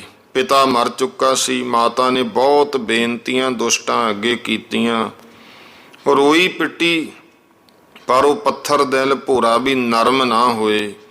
ਕੈਦੀਆਂ ਵਿੱਚ ਮਿਲਾ ਕੇ ਦਿੱਲੀ ਨੂੰ ਲੈ ਤੁਰੇ। ਉਹ ਫਿਰ ਬੁੱਢੀ ਮਾਈ ਵਿਧਵਾ ਹੁੰਦੀ, ਆਪਣੀ ਨੂੰਹ ਨੂੰ ਵੀ, ਜਿਹੜੀ ਆਪ ਪਹਿਲਾਂ ਵਿਧਵਾ ਹੈ, ਨਾਲ ਲੈ ਕੇ ਰੋਂਦੀ ਕਰਲਾਉਂਦੀ ਦਿੱਲੀ ਬੰਨੀ ਵਗ ਤੁਰੀ। ਬਾਹੋ ਬਾਹ ਮੰਜ਼ਲਾਂ ਮੁਕਾ ਕੇ ਸਾਹੀ ਕਚਹਿਰੀ ਦੇ ਵਿੱਚ ਜਾ ਕੇ ਉਹਨੇ ਕੁਰਲਾਹਟ ਪਾਇਆ। ਉਸ ਬੁੱਢੜੀ ਮਾਈ ਦੇ ਬਰਲਾਪ ਨੇ ਪੱਥਰ ਦਿਲ ਹਾਕਮ ਨੂੰ ਵੀ ਮੋਮ ਕਰਤਾ। ਸੱਚ ਬੋਲਿਆ ਛੁਟਕਾਰਾ ਨਾ ਹੁੰਦਾ ਦੇਖ ਕੇ ਉਸ ਬੁੱਢੀ ਨੇ ਇਹ ਅਰਜ਼ ਗੁਜ਼ਾਰੀ ਕਿ ਇੱਕ ਦਿਨ ਸਿੱਖ ਸਾਡੇ ਪਿੰਡ ਨੂੰ ਲੁੱਟਣ ਆਏ ਸਨ, ਮੇਰੇ ਪੁੱਤਰ ਨੂੰ ਫੜ ਕੇ ਲੈ ਗਏ ਸੀ, ਮੇਰਾ ਪੁੱਤਰ ਸਿੱਖ ਨਹੀਂ। ਇਹ ਬਾਤ ਸੁਣ ਕੇ ਬਾਦਸ਼ਾਹ ਨੇ ਉਸ ਲੜਕੇ ਦੇ ਛੱਡਣ ਦਾ ਹੁਕਮ ਦਿੱਤਾ। ਤਾਂ ਉਸ ਭੁਜੰਗੀ ਨੇ ਗੱਲ ਕਹਿਤੀ, ਮੈਂ ਨਹੀਂ ਪਛਾਣਦਾ ਇਹ ਬੁੱਢੜੀ ਕੌਣ ਹੈ ਤੇ ਇਹ ਵਹੁਟੀ ਨੂੰ ਕਿੱਥੋਂ ਲਿਆਈ ਹੈ, ਮੈਨੂੰ ਢਿੱਲ ਨਾ ਲਾਓ, ਤੁਹਾਨੂੰ ਕਲਮੇ ਦੀ ਕਸਮ ਹੈ, ਦੇਹ ਦੇ ਪਿੰਜਰੇ 'ਚੋਂ ਛੁਡਾ ਦਿਓ, ਮੈਂ ਸ਼ੀਘਰ ਹੀ ਜਾਵਾਂ, ਵਕਤ ਬੀਤ ਰਿਹਾ ਹੈ। ਕਸਮ ਦੇਣ ਪਰ ਜਲਾਦ ਨੇ ਸ਼ਹੀਦ ਕਰ ਦਿੱਤਾ। ਇਹ ਲੇਖ ਮੁਹੰਮਦ ਸ਼ਾਹ ਨੇ ਆਪਣੀ ਪੁਸਤਕ ਵਿੱਚ ਉਹਨੇ ਸ਼ਹੀਦ ਹੋਣ ਤੱਕ ਦਾ ਲਿਖਿਆ। ਤੋ ਇਸ ਤਰ੍ਹਾਂ 7-8 ਦਿਨਾਂ ਵਿੱਚ ਸਾਰੇ ਸਿੰਘ ਮੁਕਾ ਛੱਡੇ। ਉਹਨਾਂ ਦੇ ਸਿਰ ਕਿਤੇ, ਹੱਥ ਪੈਰ ਕਿਧਰੇ, ਧੜ ਵੱਖਰੇ ਨਿਆਰੇ ਦਰਖਤਾਂ ਨਾਲ ਲਟਕਾਏ ਗਏ, ਬਲਕਿ ਸੋਹਣੇ ਜਵਾਨ ਦਾੜੇ ਕੇਸਾਂ ਵਾਲੇ ਸਿੰਘਾਂ ਦੇ ਸਿਰ ਵਰਛੀਆਂ ਵਿੱਚ ਪਰੋ ਕੇ ਟਿਕਾਣੇ ਟਿਕਾਣੇ ਖਲਕਤ ਨੂੰ ਦੇਖਣ ਵਾਸਤੇ 1 ਮਹੀਨਾ ਟੰਗੀ ਰੱਖੇ ਸੀ। ਲੋਕ ਵੇਖਣ, ਜਿਨ੍ਹਾਂ ਨੂੰ ਵੇਖ ਵੇਖ ਕੇ ਖਲਕਤ ਹਟਕੋਰੇ ਲੈ ਲੈ ਪਈ ਰੋਂਦੀ ਸੀ। ਇਹ ਬਿਰਤਾਂਤ ਫੱਗਣ ਦੀ ਪਹਿਲੀ ਸੰਮਤ 1700 ਜਿਹੜਾ 77 ਬਿਕਰਮੀ ਉਸ ਸਮੇਂ ਹੋਇਆ। ਗਿਆਨੀ ਗਿਆਨ ਸਿੰਘ ਜੀ ਕਹਿੰਦੇ, ਮੈਂ ਬਜ਼ੁਰਗ ਗੁਰਸਿੱਖਾਂ ਤੋਂ ਵੀ ਸੁਣਿਆ, ਬਿਰਧ ਸਿੱਖ ਦੱਸਦੇ ਨੇ ਵੀ ਐਸੇ ਖੂਨ ਕਰਕੇ ਵੀ ਜ਼ੁਲਮ ਦੀ ਹੱਦ ਨਹੀਂ ਸੀ ਹੋਈ। ਪਾਪੀ ਬੇਕਿਰਕ ਸਿੰਘਾਂ ਦਾ ਨਾਮ ਨਿਸ਼ਾਨ ਖੋਹਣ ਨੂੰ ਬਹੁਤ ਜ਼ੋਰ ਜ਼ੁਲਮ ਕਰ ਰਹੇ ਸਨ, ਪਰ ਅਕਾਲ ਪੁਰਖ ਨੇ ਜਿਵੇਂ ਪ੍ਰਹਿਲਾਦ ਦੇ ਵੇਲੇ ਬਿੱਲੀ ਦੇ ਬੱਚੇ ਅੱਗ ਦੇ ਸੇਕ ਵਿੱਚੋਂ ਰੱਖ ਲਏ, ਪਰਮੇਸ਼ਰ ਨੇ ਫੇਰ ਵੀ ਪੰਥ ਖਾਲਸੇ ਨੂੰ ਇਉਂ ਰੱਖ ਲਿਆ। ਜਿਹੜੇ ਸਰਦਾਰ ਬੰਦੇ ਨਾਲ ਕਿਲੇ ਦੇ ਵਿੱਚ ਕੈਦ ਸਨ, ਉਹਨਾਂ ਨੂੰ ਸਿੰਘਾਂ ਦੇ ਜਥੇ ਨਾਲ ਇਸ ਵਾਸਤੇ ਨਹੀਂ ਮਾਰਿਆ ਕਿ ਉਹਨਾਂ ਨੂੰ ਪੁੱਛਿਆ ਜਾਵੇ ਜੋ ਇਹਨਾਂ ਨੇ ਸਰਹੰਦ ਤੇ ਸਮਾਣੇ ਵਰਗੇ ਵੱਡੇ ਵੱਡੇ ਦੌਲਤ ਵਾਲੇ ਸ਼ਹਿਰ ਲੁੱਟ ਕੇ ਖਜ਼ਾਨੇ ਜੰਗਲਾਂ ਵਿੱਚ ਕਿੱਥੇ ਕਿੱਥੇ ਦੱਬੇ ਆ। ਉਹ ਕਢਾਏ ਜਾਣ, ਕਿਉਂਕਿ ਤੁਰਕਾਂ ਨੂੰ ਇਹ ਭਰਮ ਸੀ ਇੰਨਾ ਖਜ਼ਾਨਾ ਲੁੱਟਿਆ ਇਹਨਾਂ ਨੇ ਜੰਗਲਾਂ 'ਚ ਕਿਤੇ ਦੱਬਿਆ ਹੋਇਆ ਹੈ। ਇਸ ਵਾਸਤੇ 4-5 ਹਿੰਦੂ ਮੁਸਲਮਾਨ ਅਮੀਰ, ਭਾਵ ਅਮੀਰ ਦਾ ਭਾਵ ਹੁੰਦਾ ਹੈ ਇਹ ਪੁਰਾਣਾ ਇੱਕ ਰੁਤਬਾ ਸੀ। ਜਿਵੇਂ ਅੱਜ ਆਪਾਂ ਕਹਿੰਦੇ ਹਾਂ DC ਹੈ, ਤਹਿਸੀਲਦਾਰ ਹੈ, ਫਲਾਣਾ, ਉਹਨਾਂ ਸਮਿਆਂ ਵਿੱਚ ਇਹ ਅਮੀਰ ਸ਼ਬਦ ਜਿਹੜਾ ਹੈ, ਅੱਜ ਕੱਲ੍ਹ ਆਪਾਂ ਕਹਿੰਦੇ ਫਲਾਣਾ ਬੰਦਾ ਜਿਹਦੇ ਕੋਲ ਬਹੁਤ ਮਾਇਆ ਵੀ ਉਹ ਬੜਾ ਅਮੀਰ ਹੈ। ਅਸਲ ਵਿੱਚ ਇਹ ਸ਼ਬਦ ਪਰਸ਼ੀਅਨ ਫਾਰਸੀ ਦਾ ਹੈ, ਇਹ ਉੱਧਰੋਂ ਹੀ ਆਇਆ। ਤੇ ਅਮੀਰ ਭਾਵ ਕਿ ਵੀ ਉਹਦੇ ਕੋਲੇ ਕੋਈ ਅਹੁਦਾ ਵੱਡਾ ਹੁੰਦਾ ਸੀ ਤੇ ਅਹੁਦੇਦਾਰ ਲਗਭਗ ਮਾਇਆਧਾਰੀ ਹੁੰਦੇ ਸਨ, ਤੇ ਉਹ ਅਮੀਰ ਸ਼ਬਦ ਹੁਣ ਹੌਲੀ ਹੌਲੀ ਮਾਇਆਧਾਰੀਆਂ ਨਾਲ ਜੁੜਿਆ। ਪਰ ਇਹ ਇੱਕ ਪੁਰਾਤਨ ਸਮੇਂ ਦਾ ਅਹੁਦਾ ਸੀ, ਅਮੀਰ ਵਜ਼ੀਰ। ਜਿਵੇਂ ਵਜ਼ੀਰ ਹੁੰਦੇ ਆ, ਵਜ਼ੀਰਾਂ ਤੋਂ ਉੱਪਰ ਦਾ ਜਾਂ ਕਹਿ ਲਈਏ ਕੋਈ ਵੱਡੇ, ਜਿਵੇਂ ਅੱਜ ਕੱਲ੍ਹ ਆਪਾਂ ਕਹਿੰਦੇ ਸਕੱਤਰ ਹੋ ਗਏ, ਹੋਰ ਹੋ ਗਏ, ਵੱਡੇ ਅਹੁਦਿਆਂ 'ਤੇ ਬੈਠੇ ਆ। ਚਲੋ ਜਿਹੇ ਜਿਹਾ ਵੀ ਕੋਈ ਇਸ ਤਰ੍ਹਾਂ ਉਹਨਾਂ ਵਿੱਚ ਹਿੰਦੂ ਵੀ ਸਨ, ਮੁਸਲਮਾਨ ਵੀ ਸੀ ਕੁਝ। ਉਹ ਹਰ ਰੋਜ਼ ਇਹਨਾਂ ਬੰਦਈ ਸਰਦਾਰਾਂ ਕੋਲ ਆ ਕੇ ਬੜੇ ਪ੍ਰੇਮ ਨਾਲ ਬੜੀਆਂ ਬਾਤਾਂ ਪਾਉਂਦੇ, ਹੇਰ ਫੇਰ ਪਾ ਕੇ ਖਜ਼ਾਨਿਆਂ ਦਾ ਭੇਤ ਪੁੱਛਦੇ ਰਹੇ। ਪਰ ਇਹ ਸਿੰਘ ਵੀ ਕੱਚੇ ਨਹੀਂ ਸੀ। ਜਦੋਂ ਉਹਨਾਂ ਦੀ ਇਹ ਇੱਛਾ ਨਾ ਪੂਰੀ ਹੋਈ ਤਾਂ ਬਾਜ ਸਿੰਘ, ਸ਼ਾਮ ਸਿੰਘ, ਰਾਮ ਸਿੰਘ ਇਤਿਆਦਿਕ ਸਾਰੇ ਸਰਦਾਰ ਚਾਂਦਨੀ ਚੌਂਕ ਵਿੱਚ ਲਿਜਾ ਕੇ ਬੜੇ ਬੁਰੇ ਕਸ਼ਟ ਦੇ ਦੇ ਕੇ ਫਿਰ ਇਹ ਕਤਲ ਕੀਤੇ, ਸ਼ਹੀਦ ਕੀਤੇ ਗਏ। ਇਹ ਸਾਰੀਆਂ ਕਥਾਵਾਂ ਗਿਆਨੀ ਜੀ ਕਹਿੰਦੇ ਭਾਈ ਅਸੀਂ ਪੜ੍ਹੀਆਂ ਵੀ ਆ, ਜਿਵੇਂ ਖਾਫੀ ਖਾਂ, ਮੁਹੰਮਦ ਸ਼ਾਹੀ, ਤਵਾਰੀਕ, ਮੁਨਤਖਿਬ, ਇਸ ਤਰ੍ਹਾਂ ਦੀਆਂ ਕਿਤਾਬਾਂ ਦੇ ਵਿੱਚ, ਜਿਹੜੇ ਕਿ ਉਸ ਸਮੇਂ ਉੱਥੇ ਸਨ ਜਿਨ੍ਹਾਂ ਨੇ ਇਹੋ ਜਿਹੇ, ਕਿਉਂਕਿ ਜਾਂ ਕੋਈ ਵਕੀਲ ਅੰਗਰੇਜ਼, ਉਹਨਾਂ ਨੇ ਸਮੇਂ ਦੇ ਰਹਿਣ ਵਾਲਿਆਂ ਨੇ ਲਿਖੀਆਂ ਨੇ ਕਿਤਾਬਾਂ। ਉਸ ਸਮੇਂ ਐਸੇ ਹਾਲਾਤ ਕਿ ਜਦੋਂ ਫਿਰ ਸਿੰਘ ਸਾਰੇ ਕਤਲ ਹੋ ਗਏ, ਹੁਣ ਵਾਰੀ ਆਈ ਬਾਬੇ ਬੰਦੇ ਦੀ। ਉਹਨੂੰ ਉਸਦੇ ਪੁੱਤਰ ਇਸਤਰੀ ਸਮੇਤ ਅਜਮੇਰੀ ਦਰਵਾਜ਼ੇ ਪੀਰ ਕੁਤਬਦੀਨ ਕਾਕੀ ਦੀ ਦਰਗਾਹ ਅੱਗੇ ਲਿਜਾ ਕੇ ਖੜੇ ਕਰਤਾ ਤੇ ਖਲਕਤ ਦੇਖਣ ਲਈ ਕੋਈ ਸ਼ਾਹੀ ਹੁਕਮ ਸੁਣ ਕੇ ਢੋਲ ਵਜਵਾਉਂਦੀ ਹੋਈ ਬੇਅੰਤ ਜੁੜ ਗਈ। ਪਹਿਲਾਂ ਬੰਦੇ ਦੇ ਪੁੱਤਰ ਨੂੰ ਮੁਸਲਮਾਨ ਕਰਨੇ ਪਰ ਕੁਛ ਲਾਲਚ, ਕੋ ਸੁੱਖ ਦਿਖਾਏ, ਫਿਰ ਭੈ ਐਸੇ ਸਖਤ ਦਿੱਤੇ ਮਾਰ ਪਈ ਜੋ ਗੱਭਰੂ ਵੀ ਨਾ ਸਹਾਰ ਸਕੇ। ਪਰ ਉਸ ਬੱਚੇ ਨੇ ਉਹਨੇ ਮਰਨਾ ਹੀ ਮੰਨਿਆ, ਮੁਸਲਮਾਨੀ ਦੀਨ ਨਹੀਂ ਮੰਨਿਆ। ਫਿਰ ਬੰਦੇ ਦੇ ਹੱਥੋਂ ਉਸ ਨੂੰ ਮਰਵਾ ਕੇ ਉਸ ਦੇ ਕਲੇਜੀ ਇਹ ਦੰਪਤੀ ਬਾਬੇ ਬੰਦੇ ਤੇ ਇਸ ਦੀ ਜਿਹੜੀ ਪਤਨੀ ਸੀ ਇੱਕ, ਉਹਨਾਂ ਦੇ ਮੂੰਹਾਂ ਵਿੱਚ ਤੁੰਨੀ ਗਈ। ਫਿਰ ਬਾਬੇ ਬੰਦੇ ਦੇ ਪੱਟਾਂ ਦਾ ਤੇ ਪਿੰਨੀਆਂ ਦਾ ਮਾਸ ਜਦੋਂ ਜਮੂਰ ਹੁੰਦਾ, ਜਿਵੇਂ ਚਿਮਟੀ ਜਿਹੀ ਖਿੱਚਣ ਵਾਲੀ, ਉਹਨੂੰ ਪਹਿਲਾਂ ਗਰਮ ਕਰਦੇ ਸੀ, ਇਉਂ ਥੋੜ੍ਹਾ ਵੀ ਉਵੇਂ ਹੀ ਪਾ ਲੈਂਦੇ। ਗਰਮ ਕਰਕੇ ਫਿਰ ਮਾਸ ਨੂੰ ਲਾ ਕੇ ਇੱਕਦਮ ਉਹ ਖਿੱਚਣਾ, ਤੋੜਨਾ ਮਾਸ ਨਾਲੋਂ। ਇਸ ਤਰ੍ਹਾਂ ਜਦੋਂ ਉਹ ਜੰਬੂਰ ਤਪਾ ਕੇ ਤੋੜਨ ਲੱਗੇ ਤੇ ਇਹਦੀ ਜਿਹੜੀ ਉਹ ਘਰਵਾਲੀ ਹੈ ਉਸਨੂੰ ਕੁੱਤਿਆਂ ਤੋਂ ਤੜਾਉਣ ਵਾਸਤੇ ਧਰਤੀ ਵਿੱਚ ਗੱਡਣ ਲੱਗੇ। ਪਹਿਲੇ ਸਮੇਂ ਇਹੋ ਜਿਹੀਆਂ ਸਜ਼ਾ ਤੁਰਕ ਦਿੰਦੇ ਰਹੇ ਆ ਕਿ ਧਰਤੀ 'ਚ ਗੱਡ ਦੇਣੀ ਅੱਧ ਬਚੱਧ, ਮੁੜ ਕੇ ਕੁੱਤਿਆਂ ਨੂੰ ਛੱਡ ਦੇਣਾ, ਮਾਸ ਖਾਣੇ ਜਿਹੜੇ ਆ ਉਹਨਾਂ ਨੇ ਬੁਰਕੀਆਂ ਵੜ ਖਾਣਾ। ਇਸ ਤਰ੍ਹਾਂ ਦੀਆਂ ਸਜ਼ਾਵਾਂ ਤਾਂ ਉਹ ਲੱਗੇ। ਉਹਨੇ ਬਹੁਤ ਭੈ ਭੀਤ ਹੋ ਕੇ ਉਸ ਸਮੇਂ ਜਿਹੜੀ, ਕਿਉਂਕਿ ਉਹ ਕੋਈ ਹੁਣ ਇਹ ਤਾਂ ਹੈ ਨਹੀਂ ਸੋ ਜਿਵੇਂ ਕੋਈ ਰਾਜਪੂਤਾਂ ਦੀ ਲੜਕੀ ਮੰਡੀ ਵਾਲੇ ਦੀ ਵਿਆਹ ਲਈ, ਜਾਂ ਇੱਕ ਕੋਈ ਹਿੰਦੂ ਸੀਗਾ ਵੱਡਾ ਸ਼ਾਹੂਕਾਰ ਉਸ ਦੀ ਲੜਕੀ ਵਿਆਹ ਲਈ ਸੀ, ਉਹ ਵਿਚਾਰੀ ਡਰ ਗਈ ਤੇ ਡਰੀ ਹੋਈ ਨੇ ਮੁਸਲਮਾਨੀ ਹੋਣਾ ਮੰਨ ਲਿਆ। ਉਹਨੂੰ ਤੁਰਕਾਨੀ ਕਰਕੇ ਦੱਖਣੀ ਬੇਗਮ ਦੇ ਕੋਲ ਭੇਜਿਆ ਤੇ ਉਸਨੇ ਕਾਫਲੇ ਨਾਲ ਹੱਜ ਨੂੰ ਤੋਰਤੀ। ਹੁਣ ਅੰਤ ਨੂੰ ਬਾਦਸ਼ਾਹ ਨੇ ਜਦ ਬੰਦੇ ਨੂੰ ਪੁੱਛ ਭੇਜਿਆ ਵੀ ਤੈਨੂੰ ਕਿਹੜੀ ਮੌਤ ਮਾਰੀਏ, ਇਹ ਜਵਾਬ ਬਾਬਾ ਬੰਦਾ ਸਿੰਘ ਬਹਾਦਰ ਦਾ ਕੀ ਸੀ? ਕਹਿੰਦੇ ਜਿਸ ਮੌਤੇ ਬਾਦਸ਼ਾਹ ਨੇ ਮਰਨਾ ਹੈ ਉਸ ਮੌਤੇ ਮੈਨੂੰ ਮਾਰ ਦਿਓ। ਇਹ ਫਰਖਸ਼ੀਰ ਨੂੰ ਕਹਿ ਦਿਓ ਜਾ ਕੇ ਜਿਹੜੀ ਮੌਤ ਉਹ ਆਪ ਮਰਨੀ ਚਾਹੁੰਦਾ ਉਹ ਮੌਤ ਮੈਨੂੰ ਦੇ ਦੇਵੇ। ਇਹ ਹੁਣ ਇੱਕ ਤਰ੍ਹਾਂ ਦਾ ਉਹਨਾਂ ਸਮਝਿਆ ਵੀ ਸਾਡੇ ਬਾਦਸ਼ਾਹ ਦੀ ਬੇਅਦਬੀ ਹੈ। ਇਹ ਬੇਅਦਬੀ ਦਾ ਜਵਾਬ ਸੁਣ ਕੇ ਬਾਦਸ਼ਾਹ ਨੇ ਕਿਹਾ ਇਹਨੂੰ ਜੰਬੂਰਾਂ ਦੇ ਨਾਲ ਰੋਜ਼ ਥੋੜਾ ਮਾਸ ਇਹਦਾ ਤੋੜਨਾ, ਇਹ ਹੁਕਮ ਦੇਤਾ।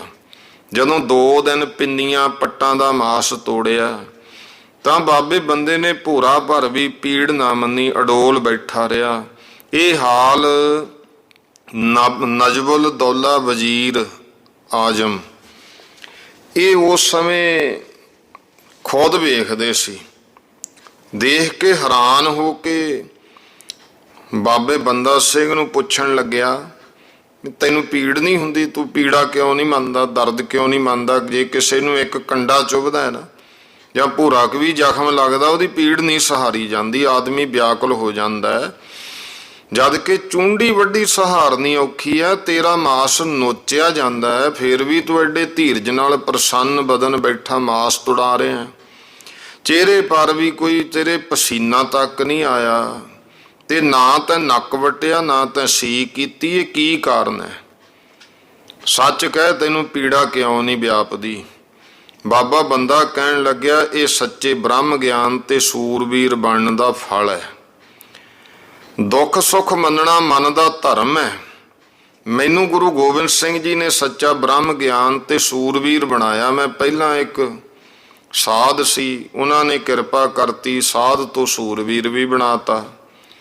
ਇਹ ਠੀਕ ਹੈ ਵੀ ਮੇਰੀ ਆਪਣੇ ਭਰ ਭਰਾਵਾਂ ਨਾਲ ਜਿਹੜੀ ਹੈ ਮਨ ਮੁਟਾਵ ਹੋ ਗਿਆ। ਇੱਥੋਂ ਤੱਕ ਵੀ ਹੋਇਆ ਸੀ, ਫਰਕਸ਼ੀਰ ਬਾਦਸ਼ਾਹ ਨੇ ਕਿਹਾ, ਤੇਰਾ ਤਾਂ ਐਡਾ ਤੇਜ ਪ੍ਰਤਾਪ ਸੀ, ਤੇਰੇ ਕੋਲੇ ਸ਼ਕਤੀਆਂ ਵੀਰ ਸਭ ਕੁਝ ਸੀ, ਤੇਰੇ ਤੋਂ ਕੋਈ ਵੱਲ ਅੱਖ ਚੁੱਕ ਕੇ ਨਹੀਂ ਸੀ ਝਾਕ ਸਕਦਾ, ਤੇ ਜਿੱਧਰ ਨੂੰ ਤੂੰ ਜਾਂਦਾ ਸੀ ਉਸ ਸਮੇਂ ਕਹਿੰਦੇ ਜੀ ਬੰਦਾ ਸਿੰਘ ਸੁਹਾਗਾ ਫੇਰੀ ਜਾਂਦਾ, ਤੂੰ ਸਫਾਈਆਂ ਕਰਦਾ, ਤੇਰਾ ਹਾਲ ਇਹ ਕਿਉਂ? ਫਿਰ ਫੜਿਆ ਕਿਉਂ ਗਿਆ? ਐਡੀਆਂ ਤਾਕਤਾਂ ਦਾ ਮਾਲਕ ਤੂੰ। ਬਾਬਾ ਬੰਦਾ ਸਿੰਘ ਬਹਾਦਰ ਨੇ ਉਸ ਸਮੇਂ ਫਰਕਸ਼ੀਰ ਬਾਦਸ਼ਾਹ ਨੂੰ ਕਿਹਾ, ਫਰਕਸ਼ੀਰ ਤੂੰ ਕੀ ਚੀਜ਼ ਹੈ? ਤੇਰੇ ਵਰਗਾ 100 ਬਾਦਸ਼ਾਹ ਵੀ ਚੜ੍ਹ ਕੇ ਆ ਜਾਂਦਾ ਨਾ, ਮੈਨੂੰ ਫੜ ਨਹੀਂ ਸੀ ਸਕਦੇ। ਬਸ ਇਹ ਤਾਂ ਇੱਕ ਭਾਵੀ ਐਸੀ ਹੋਈ, ਮੈਂ ਆਪਣੇ ਗੁਰੂ ਦੇ ਬਚਨਾਂ ਤੋਂ ਫਿਰ ਗਿਆ, ਤਾਂ ਮੈਂ ਫੜਿਆ ਗਿਆ, ਤਾਂ ਮੈਂ ਆਹ ਜਿਹੜੇ ਤੂੰ ਦੁੱਖ ਨਹੀਂ, ਤੇਰੀ ਕੀ ਜ਼ਰੂਰਤ ਸੀ? ਤੇਰੇ ਵਰਗਾ 100 ਬਾਦਸ਼ਾਹ ਵੀ ਹੁੰਦਾ, ਮੈਨੂੰ ਕੀ ਕਰ ਲੈਂਦਾ ਕੋਈ? ਇਸ ਤਰ੍ਹਾਂ ਦਾ ਹੁਣ ਦੱਸ ਰਿਹਾ। ਉਹ ਕਹਿਣ ਲੱਗਿਆ ਵੀ ਦੁੱਖ ਤੇ ਸੌਖੇ ਮਨ ਦਾ ਜਿਹੜਾ ਕੋਈ ਮਨ ਦਾ ਧਰਮ ਹੈ, ਤੇ ਮੈਂ ਆਪਣੇ ਮਨ ਨੂੰ ਮਾਰ ਛੱਡਿਆ, ਕਿਉਂਕਿ ਮੈਂ ਜਿਉਂਦਾ ਹੀ ਮਰ ਰਿਹਾ। ਇਹ ਦੇਹ ਤੇ ਮਨ ਤੋਂ ਰੂਹ ਆਤਮਾ ਵੱਖਰਾ ਹੈ। ਇਉਂ ਵੱਖਰਾ ਹੋ ਕੇ ਇਹਨਾਂ ਤੋਂ ਵਾਂਛਿਤ ਕੰਮ ਲੈਂਦਾ। ਜਿਵੇਂ ਕੋਠੇ ਨੂੰ ਕੋਈ ਖੁਣਦਾ, ਭਾਵ ਕੋਈ ਢਾਉਂਦਾ ਹੈ, ਤਾਂ ਕੋਠੇ ਵਿੱਚ ਬੈਠਣ ਵਾਲਾ ਰਖਵਾਲੀ ਤਾਂ ਕਰਦਾ ਹੈ, ਪਰ ਜਦੋਂ ਕੋਠੇ ਨੂੰ ਢਾਉਂਦੇ ਉਹਨੂੰ ਰਖਵਾਲੀ ਕਰਨ ਨੂੰ ਪੀੜ ਤਾਂ ਨਹੀਂ ਕੋਈ ਹੁੰਦੀ, ਉਹਦੇ ਚੀਸ ਤਾਂ ਨਹੀਂ ਪੈਂਦੀ ਹੈ। ਜਦੋਂ ਕੋਠੇ ਵਾਲਾ ਬਚਾ ਨਹੀਂ ਸਕਦਾ ਤੇ ਛੱਡ ਕੇ ਕਿਨਾਰੇ ਹੋ ਜਾਂਦਾ। ਇਸੇ ਤਰ੍ਹਾਂ ਮੈਂ ਹੁਣ ਆ ਦੇਹ ਰੂਪੀ ਕੋਠੇ ਨੂੰ ਰੱਖ ਤਾਂ ਸਕਦਾ ਨਹੀਂ, ਤੇ ਮੈਂ ਵੀ ਹੁਣ ਛੱਡ ਕੇ ਕਿਨਾਰੇ ਹੋਇਆ, ਮੈਂ ਵੀ ਛੱਡਣ ਨੂੰ ਤਿਆਰ ਹੈ। ਮਮਤਾ ਨੂੰ ਦੁੱਖ ਹੈ, ਹੁਣ ਮੈਂ ਇਸੇ ਕੋਠੇ ਦੀ ਮਮਤਾ ਮੇਰ ਛੱਡ ਦਿੱਤੀ ਹੈ, ਇਸ ਕਰਕੇ ਮੈਨੂੰ ਕਸ਼ਟ ਨਹੀਂ। ਪ੍ਰਸ਼ਨ ਹੋਇਆ, ਵਜ਼ੀਰ ਕਹਿਣ ਲੱਗਿਆ ਵੀ ਜਦ ਤੂੰ ਐਸਾ ਸੱਚਾ ਬ੍ਰਹਮ ਗਿਆਨੀ ਸਮਦਰਸ਼ੀ ਹੈ, ਫਿਰ ਤਾਂ ਐਡੇ ਵੱਡੇ ਜੰਗ ਕਿਉਂ ਕੀਤੇ ਕਰਾਏ, ਮੁਸਲਮਾਨਾਂ ਨੂੰ ਦੁੱਖ ਕਿਉਂ ਦਿੱਤੇ? ਕਿਉਂਕਿ ਬ੍ਰਹਮ ਗਿਆਨੀ ਤਾਂ ਸਮਦ੍ਰਿਸ਼ਟ ਹੁੰਦਾ ਹੈ। ਪੀਰਾਂ ਫਕੀਰਾਂ ਦੀਆਂ ਕਬਰਾਂ ਪਟਾ ਕੇ ਤੂੰ ਹੱਡੀਆਂ ਸਾੜਤੀਆਂ, ਐਡਾ ਵੱਡਾ ਤਵੱਸਬ ਕਿਉਂ ਕੀਤਾ?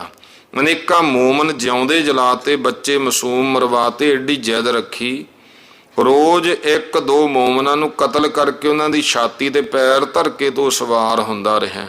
ਇਹ ਗੱਲਾਂ ਬਾਬਾ ਬੰਦਾ ਸਿੰਘ ਬਹਾਦਰ ਦੇ ਬਾਰੇ ਫਲਾਈਆਂ ਗਈਆਂ ਵੀ ਬਾਬਾ ਬੰਦਾ ਸਿੰਘ ਰਕਾਬ 'ਚ ਪੈਰ ਨਹੀਂ ਸੀ ਧਰਦਾ, ਮੁਸਲਮਾਨਾਂ ਨੂੰ ਮਾਰ ਕੇ ਉਹਨਾਂ ਦੇ ਉੱਤੇ ਚੜ੍ਹ ਕੇ ਫੇਰ ਘੋੜੇ ਤੇ ਸਵਾਰ ਹੁੰਦਾ ਸੀ। ਭਾਵ ਇਹ ਹੁੰਦਾ ਸੀ ਕਿ ਉਸ ਸਮੇਂ ਫਿਰ ਬਾਬੇ ਬੰਦੇ ਨੇ ਐਸੇ ਸੋਧੇ ਲਾਏ, ਇੰਨੇ ਜ਼ੁਲਮੀਆਂ ਨੂੰ ਜਿਹੜੇ ਜ਼ੁਲਮ ਕਰਨ ਵਾਲੇ ਸੀ ਪਾਰ ਬੁਲਾਇਆ। ਇਹ ਗੱਲਾਂ ਫਿਰ ਨਾਲ ਜੁੜੀਆਂ। ਕਹਿੰਦੇ ਇਹੋ ਜਿਹੇ ਬੁਰੇ ਕੰਮ ਜ਼ੁਲਮ ਦੇ ਜ਼ਾਲਮਾਂ ਮੂਰਖਾਂ ਵਾਲੇ ਕਿਉਂ ਕੀਤੇ ਜੇ ਬ੍ਰਹਮ ਗਿਆਨੀ ਹੈ? ਉੱਤਰ ਇਹ ਦਿੱਤਾ ਵੀ ਦੇਖ, ਇਹ ਨਟ ਦੀਆਂ ਪੁਤਲੀਆਂ ਵਾਂਗੂ ਜੋ ਕੁਛ ਮੈਨੂੰ ਗੁਰੂ ਪਰਮੇਸ਼ਰ ਰੱਬ ਕਰਾਉਂਦਾ ਉਹੀ ਜੀਵ ਕਰਦੇ ਨੇ ਨਾ। ਜਿਵੇਂ ਨਟ ਕਹਿੰਦੇ ਨੇ ਨਾਟਕਕਾਰ ਨੂੰ, ਉਹ ਪੁਤਲੀਆਂ ਨਚਾਉਂਦਾ, ਪੁਤਲੀਆਂ ਨੱਚਦੀਆਂ, ਪਰ ਬਹੁਤ ਬਰੀਕ ਤਾਰ ਉਹਦੇ ਹੱਥਾਂ 'ਚ ਹੁੰਦੀ ਹੈ। ਪਹਿਲੇ ਸਮਿਆਂ ਦੇ ਵਿੱਚ ਪੁਤਲੀਆਂ ਦੇ ਨਾਚ ਹੁੰਦੇ ਸੀ ਮੇਲਿਆਂ ਵਗੈਰਾ ਦੇ ਵਿੱਚ ਵੀ। ਉਹ ਹੁਣ ਦੂਰੋਂ ਬੈਠਾ ਜਿਹੜਾ ਉਹਨੂੰ ਉਹ ਤਾਰ ਨਹੀਂ ਸੀ ਦੀਂਦੀ ਹੁੰਦੀ, ਉਹਨੇ ਬੈਠੇ ਨੇ ਨਚਾਈ ਜਾਣੀ, ਤੇ ਦੂਰੋਂ ਤਾਂ ਸਿਰਫ ਪੁਤਲੀਆਂ ਨਾਚ ਕਰਦੀਆਂ ਹੀ ਦਿਸਦੀਆਂ ਸੀ। ਇਹ ਆਪਾਂ ਹੁਣ ਤਾਂ ਕਦੇ ਦੇਖਿਆ ਨਹੀਂ। ਛੋਟੇ ਛੋਟੇ ਹੁੰਦੇ ਜਦੋਂ 1-2 ਵਾਰੀ ਮੈਂ ਵੀ ਇਹ ਦੇਖਿਆ, ਤੇ ਪਹਿਲਾਂ ਵਾਲੇ ਸਮਿਆਂ ਵਾਲਿਆਂ ਨੇ ਦੇਖਿਆ ਹੋਣੇ ਪੁਤਲੀਆਂ ਦੇ ਨਾਚ। ਤਾਂ ਇਸ ਤਰ੍ਹਾਂ ਕਹਿਣ ਲੱਗਿਆ ਵੀ ਇਹ ਜੀਵ ਪੁਤਲੀਆਂ ਵਾਂਗ ਨੇ, ਜੋ ਕੁਛ ਰੱਬ ਕਰਾਉਂਦਾ ਉਹ ਜੀਵ ਕਰਦੇ ਆ। ਹੋਰ ਜੋ ਤੈਂ ਮੈਨੂੰ ਜ਼ਾਲਮ ਦੱਸਿਆ ਨਾ, ਇਹ ਵੀ ਉਸੇ ਦੀ ਮਰਜ਼ੀ ਨਾਲ ਹੋਇਆ ਹੈ। ਕਿਉਂਕਿ ਜਦੋਂ ਜ਼ੁਲਮ ਨੂੰ ਨਾਸ਼ ਕਰਨਾ, ਜ਼ਾਲਮ ਨੂੰ ਮਾਰਨਾ, ਇਹ ਵੀ ਰੱਬ ਦੇ ਭਾਣੇ ਵਿੱਚ ਹੈ। ਤੁਹਾਨੂੰ ਆਪਣੇ ਬੱਚੇ ਤਾਂ ਦੱਸ ਗਏ, ਤੁਹਾਨੂੰ ਗੁਰੂ ਗੋਬਿੰਦ ਸਿੰਘ ਜੀ ਦੇ 7 ਤੇ 9 ਸਾਲ ਦੇ ਨੇ ਦੱਸੇ ਜਿਨ੍ਹਾਂ ਨਾਲ ਕੁਛ ਹੋਇਆ।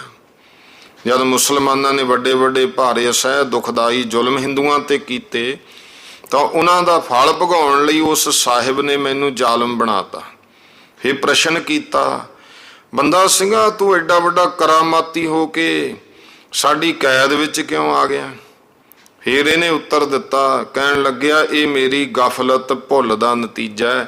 ਜੇਕਰ ਮੈਂ ਆਪਣੇ ਗੁਰੂ ਗੋਬਿੰਦ ਸਿੰਘ ਸਾਹਿਬ ਜੀ ਦੇ ਹੁਕਮ ਵਿੱਚ ਕਾਇਮ ਰਹਿੰਦਾ, ਤੁਹਾਡੀ ਕੀ ਮਜਾਲ ਸੀ ਜੋ ਮੈਨੂੰ ਫੜ ਸਕਦੇ ਤੁਸੀਂ? ਇਹ ਪ੍ਰਸ਼ਨ ਹੋਇਆ, ਤੂੰ ਐਸਾ ਗਿਆਨੀ ਤੇ ਅਜਮਤੀ ਹੋ ਕੇ ਐਸੇ ਕਸ਼ਟ ਕਿਉਂ ਸਹਾਰਦਾ? ਗਾਇਬ ਹੀ ਹੋ ਜਾ ਫਿਰ। ਉੱਤਰ ਇਹ ਦਿੱਤਾ, ਗਾਇਬ ਹੋਣਾ ਕੁਝ ਔਖਾ ਨਹੀਂ, ਪਰ ਜੋ ਮੈਂ ਆਪਣੇ ਗੁਰੂ ਦੇ ਹੁਕਮ ਤੋਂ ਵੱਧ ਕੇ ਕੰਮ ਕੀਤੇ, ਹੁਕਮ ਤੋਂ ਬਾਹਰ ਜਾ ਕੇ ਕੋਈ ਕੰਮ ਕੀਤੇ ਆ ਨਾ, ਉਹਨਾਂ ਦਾ ਫਲ ਇਹ ਦੇਹ ਧਾਰ ਕੇ ਭੋਗਣ ਨਾਲੋਂ ਇਹ ਜੇ ਹੁਣ ਮੈਂ ਗਾਇਬ ਹੋ ਗਿਆ ਅਗਲੇ ਜਨਮਾਂ 'ਚ ਭੋਗਣਾ ਪਊ। ਇਸ ਕਰਕੇ ਮੈਂ ਸਮਝਦਾ ਇਹਨੂੰ ਹੁਣੇ ਹੀ ਭੋਗ ਲਈਏ। ਉਹ ਦੁੱਖ ਵੇ ਮੈਂ ਤਾਂ ਭੋਗ ਰਿਹਾ ਕਿਉਂਕਿ ਮੈਂ ਆਪਣੇ ਗੁਰੂ ਦੇ ਹੁਕਮ ਤੋਂ ਕੁਝ ਐਸੇ ਕਰਮ ਕੀਤੇ ਜਿਹੜੇ ਹੁਕਮ ਤੋਂ ਬਾਹਰ ਜਾ ਕੇ ਕੀਤੇ। ਫਿਰ ਉਹਨਾਂ ਦਾ ਹੁਣ ਫਲ ਤਾਂ ਮੈਨੂੰ ਮਿਲਣਾ ਹੀ ਸੀ ਨਾ, ਇਸ ਕਰਕੇ ਮੈਂ ਖੁਸ਼ੀ ਨਾਲ ਭੁਗਤਾ ਰਿਹਾ, ਤਾਂ ਕਿ ਅੱਗੇ ਮੈਂ ਸੁਰਖਰੂ ਹੋ ਕੇ ਜਾਵਾਂ ਆਪਣੇ ਗੁਰੂ ਦੇ ਚਰਨਾਂ 'ਚ। ਕਿਸੇ ਦੇ ਭੁਗਾਏ ਕਸ਼ਟ ਨਹੀਂ ਭੋਗਦਾ। ਜੇ ਮੈਂ ਇਸ ਵੇਲੇ ਚੀਕਾਂ ਮਾਰਾਂ, ਵਿਆਕੁਲ ਹੋ ਪਵਾਂ, ਤਾਂ ਭਲਾ ਦੱਸੋ, ਤਾਂ ਕਿ ਤੁਸੀਂ ਜਲਾਦ ਤਰਸ ਖਾ ਕੇ ਮੈਨੂੰ ਛੱਡ ਦਿਓਗੇ? ਜਦ ਇਸੇ ਭਾਂਤ ਵਰਤਾਓ ਵਰਤਣਾ ਹੈ, ਤਾਂ ਧੀਰਜ ਵਿਚਾਰ ਨਾਲ ਪਰਮੇਸ਼ਰ ਦਾ ਭਾਣਾ ਮਿੱਠਾ ਮੰਨ ਕੇ ਕਿਉਂ ਨਾ ਭੋਗੀਏ, ਆਪਣੇ ਗੁਰੂ ਦਾ ਬਚਨ ਕਿਉਂ ਨਾ ਕਮਾਈਏ। ਜੋ ਵਰਤਾਏ ਸਾਈ ਜੁਗਤ, ਨਾਨਕ ਉਹ ਪੁਰਖ ਕਹੀਐ ਜੀਵਨ ਮੁਕਤ। ਬ੍ਰਹਮ ਗਿਆਨੀ ਕੈ ਧੀਰਜ ਏਕ, ਜਿਉ ਬਸੁਦਾ ਕੋਊ ਖੋਦੈ ਕੋਊ ਚੰਦਨ ਲੇਪ। ਇਹੋ ਜਿਹੇ ਬਚਨ ਸੁਣ ਕੇ ਤੇ ਬੰਦੇ ਦਾ ਸਾਰਾ ਹਾਲ ਵੇਖ ਕੇ ਜਦ ਵਜ਼ੀਰ ਨੇ ਜਾ ਕੇ ਬਾਦਸ਼ਾਹ ਦੇ ਕੋਲੇ ਤਾਰੀਫ ਨਾਲ ਤਰਸ ਖਾ ਕੇ ਦੱਸਿਆ, ਤਾਂ ਬਾਦਸ਼ਾਹ ਨੇ ਨਰਮ ਹੋ ਕੇ ਆਖਿਆ, ਜੇ ਅਜਿਹਾ ਕਾਮਲ ਸ਼ਖਸ ਦੀਨ ਮੰਨ ਲਵੇ ਤਾਂ ਕਿਉਂ ਮਾਰਨਾ? ਤੁਸੀਂ ਜਾ ਕੇ ਦੀਨ ਮਨਾਓ। ਇਸ ਹੁਕਮ ਦੇ ਅਨੁਸਾਰ 4 ਕੁ ਹੋਰ ਅਮੀਰਾਂ ਸਮੇਤ ਵਜ਼ੀਰ ਨੇ ਜਾ ਕੇ ਬਾਬੇ ਬੰਦੇ ਨੂੰ ਦੀਨ ਮੰਨਣ ਲਈ ਆਖਿਆ, ਤਾਂ ਬੰਦੇ ਨੇ ਦੀਨ ਮੁਹੰਮਦੀ ਪਰ ਤੇ ਦੀਨ ਮੰਨਣ ਵਾਲੇ ਉੱਤੇ ਹਜ਼ਾਰ ਹਜ਼ਾਰ ਗਾਲਾਂ ਤੇ ਲਾਹਨਤ ਦੇ ਕੇ ਆਖਿਆ, ਮੈਂ ਸੱਚਾ ਦੀਨ ਗੁਰੂ ਜੀ ਦਾ ਛੱਡ ਕੇ ਦੀਨ ਮੰਨਾ ਜਿਹੜਾ ਕਪਟ ਛਲ ਦੀ ਖਾਣ ਹੈ, ਧੋਖੇ ਦੀ ਗੰਧ ਹੈ। ਇਹ ਗੱਲਾਂ ਸੁਣ ਕੇ ਉਹ ਕਹਿਣ ਲੱਗੇ, ਤੂੰ ਇਹ ਗੱਲ ਕਹਿੰਦਾ ਧੋਖੇ ਦਾ ਗੰਧ? ਉਹ ਕਹਿੰਦਾ ਹਾਂ, ਧਰਮ ਜਿਹੜਾ ਹੈ, ਧਰਮ ਨੂੰ ਮੰਨਣ ਵਾਲਿਆਂ ਦੇ ਜੀਵਨ ਚੋਂ ਹੀ ਪਛਾਣਿਆ ਜਾਂਦਾ। ਤੁਹਾਡਾ ਜੀਵਨ ਦੇਖ ਲਓ ਕੀ ਹੈ, ਤੁਸੀਂ ਕਿਹੜੀ ਗੱਲ ਤੇ ਨਹੀਂ ਧੋਖਾ ਦਿੱਤਾ? ਫਿਰ ਇਹਦਾ ਮਤਲਬ ਤੁਹਾਡਾ ਧਰਮ ਤੁਹਾਨੂੰ ਇਹ ਕੋਈ ਸਿਖਾਉਂਦਾ ਹੈ ਨਾ। ਮੈਂ ਇਹਨੂੰ ਧੋਖੇ ਦਾ ਗੰਧ ਕਹਿੰਦਾ। ਇਹ ਗੱਲਾਂ ਸੁਣ ਕੇ ਬਾਦਸ਼ਾਹ ਨੇ ਬੰਦੇ ਨੂੰ ਪੁੱਛ ਭੇਜਿਆ ਵੀ ਜਿਸ ਮੌਤ ਨਾਲ ਤੂੰ ਮਰਨਾ ਚਾਹੁੰਦਾ ਤੂੰ ਦੱਸ, ਤੈਨੂੰ ਉਸੇ ਮੌਤ ਮਾਰਿਆ ਜਾਵੇ। ਬੰਦੇ ਨੇ ਆਖਿਆ, ਜਿਸ ਮੌਤ ਬਾਦਸ਼ਾਹ ਮਰਨਾ ਚਾਹੁੰਦਾ ਹੈ ਉਸੇ ਮੌਤ ਮੈਨੂੰ ਮਾਰ ਦਿਓ। ਕਿਉਂਕਿ ਫਰਖਸ਼ੀਰ ਦਾ ਮਰਨਾ ਤੁਸੀਂ ਦੇਖੋ ਵੀ ਬਾਬਾ ਬੰਦਾ ਸਿੰਘ ਬਹਾਦਰ ਨੂੰ ਜਿਹੜਾ ਘੋੜੇ ਮਗਰ ਪਾ ਕੇ ਘਸੀਟ ਕੇ ਮਾਰਿਆ ਸੀ, ਤੇ ਫਰਖਸ਼ੀਰ ਦੀ ਮੌਤ ਵੀ ਇਸੇ ਤਰ੍ਹਾਂ ਘਸੀਟ ਕੇ ਫਰਖਸ਼ੀਰ ਬਾਦਸ਼ਾਹ ਮਰਿਆ ਸੀ। ਕਿਉਂਕਿ ਬਾਦਸ਼ਾਹ ਦਾ ਵਜ਼ੀਰ ਸੀ ਇੱਕ ਸੈਯਦ ਅਬਦੁੱਲਾ। ਸੈਯਦ ਅਬਦੁੱਲੇ ਨੇ ਇਹਦੇ ਨਾਲ ਵਿਗਾੜ ਕੇ ਪਹਿਲਾਂ ਤਾਂ ਇਸੇ ਨੂੰ ਹੀ ਕੈਦ ਕਰ ਲਿਆ, ਫਰਖਸ਼ੀਰ ਨੂੰ ਕੈਦ ਕਰਕੇ ਫਿਰ ਇਹਨੂੰ ਅੰਨਾ ਕਰਤਾ ਸੀ ਇਹਦੇ ਵਜ਼ੀਰ ਨੇ, ਤੇ ਉਸੇ ਦੇ ਪੁੱਤਰ ਮੁਹੰਮਦ ਸ਼ਾਹ ਨੂੰ ਤਖਤ ਤੇ ਬਿਠਾਤਾ।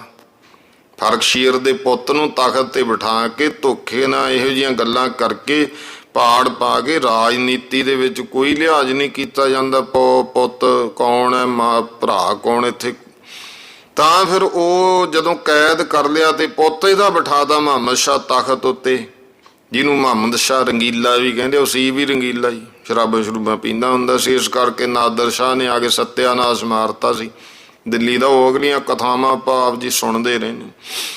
ਤਾਂ ਫਿਰ ਇੱਕ ਦਿਨ ਇਹ ਜਿਹੜਾ ਬਾਦਸ਼ਾਹ ਫਰਖਸ਼ੀਰ ਕੈਦ ਵਿੱਚੋਂ ਭੱਜ ਕੇ ਨਫਰਾਂ ਦੀ ਸਹਾਇਤਾ ਨਾਲ ਜਦੋਂ ਲਖਨਊ ਵੱਲ ਭੱਜ ਚੱਲਿਆ ਸੀ ਨਾ, ਉਹ ਵਜ਼ੀਰ ਨੇ ਰਾਹ 'ਚੋਂ ਫੜ ਲਿਆਂਦਾ। ਇਹਦੇ ਚਾਬਕ ਮਾਰੇ ਗਏ, ਜਿੱਥੋਂ ਫੜ ਕੇ ਲਿਆਏ ਚਾਬਕ ਪੈਂਦੇ ਆਏ, ਚਾਬਕਾਂ ਨਾਲ ਮਾਸ ਉਡਾਤਾ ਸੀ ਫਰਖਸ਼ੀਰ ਦਾ। ਫਿਰ ਇੱਕ ਘੋੜੀ ਉੱਤੇ ਚੜ੍ਹ ਕੇ, ਜੋ ਇਹਨੇ 10 ਲੱਖ ਰੁਪਈਏ ਦੀ ਉਸ ਸਮੇਂ ਲਈ ਸੀ, ਕਿ ਬਾਦਸ਼ਾਹ ਨੇ ਸਵਾਰ ਹੋ ਕੇ ਕਿਲੇ ਦੇ ਅੰਦਰ ਫਿਰਨ ਦੀ ਆਗਿਆ ਲੈ ਲਈ ਵੀ ਮੈਨੂੰ ਇਉਂ ਕਰ ਦਿਓ, ਕਿਲੇ ਦੇ ਅੰਦਰ ਤਾਂ ਮੈਂ ਘੋੜੀ ਤੇ ਸਵਾਰ ਕੇ ਘੋੜੀ ਤੇ ਫਿਰ ਰਿਹਾ ਸੀ। ਇੱਕ ਦਿਨ ਘੋੜੀ ਤ੍ਰਿਭ ਕੇ ਉਹ ਨਫਰ ਤੋਂ ਛੁੱਟ ਕੇ ਐਸੀ ਬੇਵਸੀ ਦੌੜੀ, ਬਾਦਸ਼ਾਹ ਡਿੱਗ ਪਿਆ, ਪੈਰ ਇਹਦਾ ਰਕਾਬ 'ਚ ਫਸਿਆ ਰਹਿ ਗਿਆ। ਉਹ ਘਸੀਟ ਦੇ ਵਿੱਚ ਇਹਦਾ ਤੂੰਬਾ ਉੱਡ ਕੇ ਫਰਖਸ਼ੀਰ ਬਾਦਸ਼ਾਹ ਦੀ ਮੌਤ ਹੋ ਗਈ। ਬਾਬਾ ਬੰਦਾ ਸਿੰਘ ਬਹਾਦਰ ਦਾ ਉਹ ਬਚਨ ਪੂਰਾ ਹੋਇਆ, ਜਿਹੋ ਜੀ ਮੌਤ ਤੂੰ ਮਰਨਾ ਚਾਹੁੰਦਾ ਉਹ ਮੈਨੂੰ ਮਾਰ ਦੇ। ਇਹ ਜਵਾਬ ਸੁਣ ਕੇ ਫਿਰ ਫਰਖਸ਼ੀਰ ਬਾਦਸ਼ਾਹ ਨੇ ਖਫਾ ਹੋ ਕੇ ਹੁਕਮ ਦੇਤਾ, ਇਸ ਕਾਫਰ ਨੂੰ ਹਾਥੀ ਦੇ ਪੈਰ ਨਾਲ ਬੰਨ੍ਹ ਕੇ ਘਸੀਟ ਕੇ ਮਾਰ ਕੇ ਜਮਨਾ ਦੇ ਕਿਨਾਰੇ ਸੁਟਾ ਦਿਓ, ਉੱਥੇ ਗਿੱਦੜ ਕੁੱਤੇ ਖਾ ਜਾਣਗੇ। ਇਸ ਹੁਕਮ ਨਾਲ ਜਦੋਂ ਬਾਬਾ ਬੰਦਾ ਸਿੰਘ ਬਹਾਦਰ ਦੀਆਂ ਲੱਤਾਂ ਹਾਥੀ ਦੀ ਲੱਤ ਨਾਲ ਬੰਨ੍ਹ ਕੇ ਥੋੜੀ ਜਿੰਨੀ ਖਿੱਚ ਘਸੀਟ ਕਰਾਈ, ਤਾਂ ਬਾਬੇ ਬੰਦਾ ਸਿੰਘ ਬਹਾਦਰ ਨੇ ਫਿਰ ਆਪਣੇ ਪ੍ਰਾਣ 10ਵੇਂ ਦੁਆਰ ਚੜਾ ਲਏ। ਉਹਨਾਂ ਨੇ ਮਰ ਗਿਆ ਸਮਝ ਕੇ ਜਮਨਾ ਦੇ ਕਿਨਾਰੇ ਲੋਥ ਸੁੱਟਤੀ। ਬੰਦਈ ਸਿੰਘ ਜਿਹੜੇ ਮਾਈ ਰਾਮ ਦੇ ਬੰਦੇ ਦੀ ਇਸਤਰੀ ਦੇ ਭੇਜੇ ਹੋਏ ਮੁਸਲਮਾਨੀ ਲਿਬਾਸ ਵਿੱਚ ਦਿੱਲੀ ਫਿਰ ਰਹੇ ਸੀ, ਉਹਨਾਂ ਨੇ ਮਾਈ ਦੇ ਹੁਕਮ ਅਨੁਸਾਰ ਰਾਤ ਪਈ ਬੰਦੇ ਦੀ ਲੋਥ ਚੁੱਕ ਕੇ ਪੰਜਾਬ ਦੇਸ਼ ਲਾਹੌਰ ਜ਼ਿਲ੍ਹਾ ਪਰਗਣਾ ਸਰਕਪੁਰ ਪੁੱਜੋ ਕੇ ਠੱਕਰ ਪਿੰਡ ਮਾਈ ਦੇ ਕੋਲ ਲੈ ਆਂਦਾ। ਉਸ ਨੂੰ ਪ੍ਰਾਣ ਉਤਾਰਨ ਦਾ ਢੰਗ ਜਾਚ ਸੀ, ਬੰਦੇ ਦੇ ਪ੍ਰਾਣ ਉਤਾਰ ਕੇ ਬਹੁਤ ਸੇਵਾ ਕੀਤੀ। ਜ਼ਖਮ ਤਾਂ ਰਾਜੀ ਹੋ ਗਏ, ਪਰ ਕੈਦ ਤੇ ਜਮੂਰਾਂ ਆਦਿਕ ਦੀਆਂ ਮਾਰਾਂ ਤੇ ਤਕਲੀਫਾਂ ਨੇ ਸਰੀਰ ਜਰਜਰਾ ਕਰ ਦਿੱਤਾ ਸੀ। ਉਸ ਸਮੇਂ ਜ਼ਿਲ੍ਹੇ ਝੰਗ ਤਹਿਸੀਲ ਸ਼ੇਰਕੋਟ ਦੇ ਰਹਿਣ ਵਾਲਾ ਮਿਹਰ ਸਿੰਘ 10ਵੇਂ ਗੁਰੂ ਪਾਤਸ਼ਾਹ ਦਾ ਮਾਸ਼ਕੀ ਸੀ ਇਹ, ਤੇ ਦੂਜਾ ਅਰੋੜਾ ਖੱਤਰੀ ਬੁਲਾਕੀ ਮਸੰਦ ਡੱਬ ਪਿੰਡ ਦੇ ਰਹਿਣ ਵਾਲਾ, ਤੀਜਾ ਰਾਮ ਸਿੰਘ ਅਰੋੜਾ ਸਿੰਘ ਵਗੈਰਾ 5-6 ਸਿੱਖ ਸੇਵਕ ਬਾਬੇ ਬੰਦੇ ਕੋਲੇ ਆ ਕੇ ਇਕੱਠੇ ਹੋਏ। ਉਹਨਾਂ ਨੇ ਬਹੁਤ ਚਾਹਿਆ ਕਿ ਇੱਕ ਵਾਰ ਬਾਬੇ ਬੰਦੇ ਨੂੰ ਪੰਥ ਖਾਲਸੇ ਦੇ ਦਲ ਦਾ ਮਰੈਲੀ ਬਣਾ ਕੇ ਫੇਰ ਕਿਸਮਤ ਅਜਮਾਈ ਕਰੀਏ, ਮੁਸਲਮਾਨਾਂ ਤੋਂ ਉਹਨਾਂ ਦੇ ਜ਼ੋਰ ਜ਼ੁਲਮਾਂ ਦੇ ਬਦਲੇ ਲਈਏ ਜੋ ਉਹਨਾਂ ਨੇ ਕੀਤੇ ਨੇ। ਪਰ ਉਸ ਵੇਲੇ ਤਾਂ ਬੰਦੇ ਵਿੱਚ ਉਹ ਪਹਿਲੀ ਤਾਕਤ ਤੇ ਹੌਸਲਾ ਰਿਹਾ ਨਹੀਂ ਸੀ। ਇਸ ਕਰਕੇ ਬਾਬੇ ਬੰਦੇ ਨੇ ਗੁਪਤ ਰਹਿਣਾ ਹੀ ਚੰਗਾ ਸਮਝ ਕੇ ਜੰਮੂ ਦੇ ਪਹਾੜਾਂ ਬੰਨੀ ਤੁਰ ਪਿਆ। ਰਿਆਸੀ ਦੇ ਕਿਲੇ ਦੇ ਕੋਲ ਭੱਬਰ ਪਿੰਡ ਹੈ, ਉਸ ਭੱਬਰ ਪਿੰਡ ਦਾ ਵਿੱਚ ਇੱਕ ਉੱਥੇ ਬੋਹੜ ਸੀ, ਉਹਦੇ ਬੋਹੜ ਦੇ ਹੇਠਾਂ ਜਾ ਬੈਠਾ, ਜਿਹਨੂੰ ਹੁਣ ਤੱਕ ਪੂਜਿਆ ਮੰਨਿਆ ਜਾਂਦਾ ਹੈ। 10 ਕੁ ਮਹੀਨੇ ਪਿੱਛੋਂ ਉੱਥੋਂ ਅੱਗੇ ਚੰਦਰ ਭਾਗਾ ਨਦੀ ਕੰਢੇ ਇੱਕ ਪਰਬਤੀ ਕੰਦਰਾਂ ਵਿੱਚ ਜਾ ਬੈਠਾ, ਤੇ ਛਿਛਕ ਮਨ ਉਹਨਾਂ ਦੇ ਤਨ ਨੂੰ ਬੇਵਲ ਹੋਣ ਨਹੀਂ ਸੀ ਦਿੰਦਾ, ਸਬਰ ਸੰਤੋਖ ਤੋਂ ਪੂਰਾ ਕੰਮ ਲੈ ਰਿਹਾ ਸੀ। ਉਸ ਦੇ ਨੇੜੇ ਇੱਕ ਲੁਬਾਣਿਆਂ ਦਾ ਪਿੰਡ ਟਾਂਡਾ ਸੀ, ਟਾਂਡਾ ਨਾਮ ਦਾ। ਉੱਥੋਂ ਦੇ ਢੋਟਾ ਨਾਮੇ ਪੈਂਚ ਗੁਰੂ ਘਰ ਦੇ ਮਸੰਦ ਨੇ ਬੰਦੇ ਨੂੰ ਸਿਆਣ ਲਿਆ। ਉਹ ਚੰਗੀ ਸੇਵਾ ਕਰਦਾ ਕਰਾਉਂਦਾ ਰਿਹਾ। 1 ਸਾਲ ਪਿੱਛੋਂ ਮਿਹਰ ਸਿੰਘ ਡੱਬ ਪਿੰਡ ਵਾਲੇ ਨੂੰ, ਜੋ ਉਹਦਾ ਗੂੜਾ ਪ੍ਰੇਮੀ ਸੀ, ਲੁਬਾਣਿਆਂ ਤੋਂ ਸੁੰਦਕ ਪਾ ਕੇ ਬਾਬਾ ਬੰਦਾ ਸਿੰਘ ਕੋਲ ਪਹੁੰਚਿਆ। ਉਹ ਆਪਣੇ ਦੇਸੀ ਬੰਦਈ ਸਿੱਖਾਂ ਨੂੰ ਪ੍ਰੇਰ ਕੇ ਬੰਦੇ ਦੀ ਤਕੜੀ ਮੰਨਤਾ ਪੂਜਾ ਕਰਾਉਂਦਾ ਰਿਹਾ। ਉਸ ਸਮੇਂ ਮਿਹਰ ਸਿੰਘ ਇੱਕ ਵਾਰੀ ਵਜ਼ੀਰਾਬਾਦ ਆਇਆ ਤੇ ਬੰਦੇ ਦੀ ਮਹਿਮਾ ਸੁਣਾਈ ਤਾਂ ਇੱਕ ਕਪੂਰ ਖੱਤਰੀ ਹਰੀ ਰਾਮ, ਉਹਦੀ ਫਿਰ ਲੜਕੀ ਸੀ ਬੇਟੀ ਸਾਹਿਬ ਕੌਰ। ਆਪਣੀ ਮਾਈ ਨੂੰ ਉਹਨੇ ਕਹਿਤਾ ਮੇਰਾ ਸੰਬੰਧ ਬੰਦੇ ਨਾਲ ਕਰਾ ਦਿਓ। ਇਹ ਪਹਿਲਾਂ ਵੀ ਗੱਲ ਆਈ ਨਾ, ਵਿਆਹ ਸ਼ਾਦੀਆਂ ਕਰਾਈਆਂ।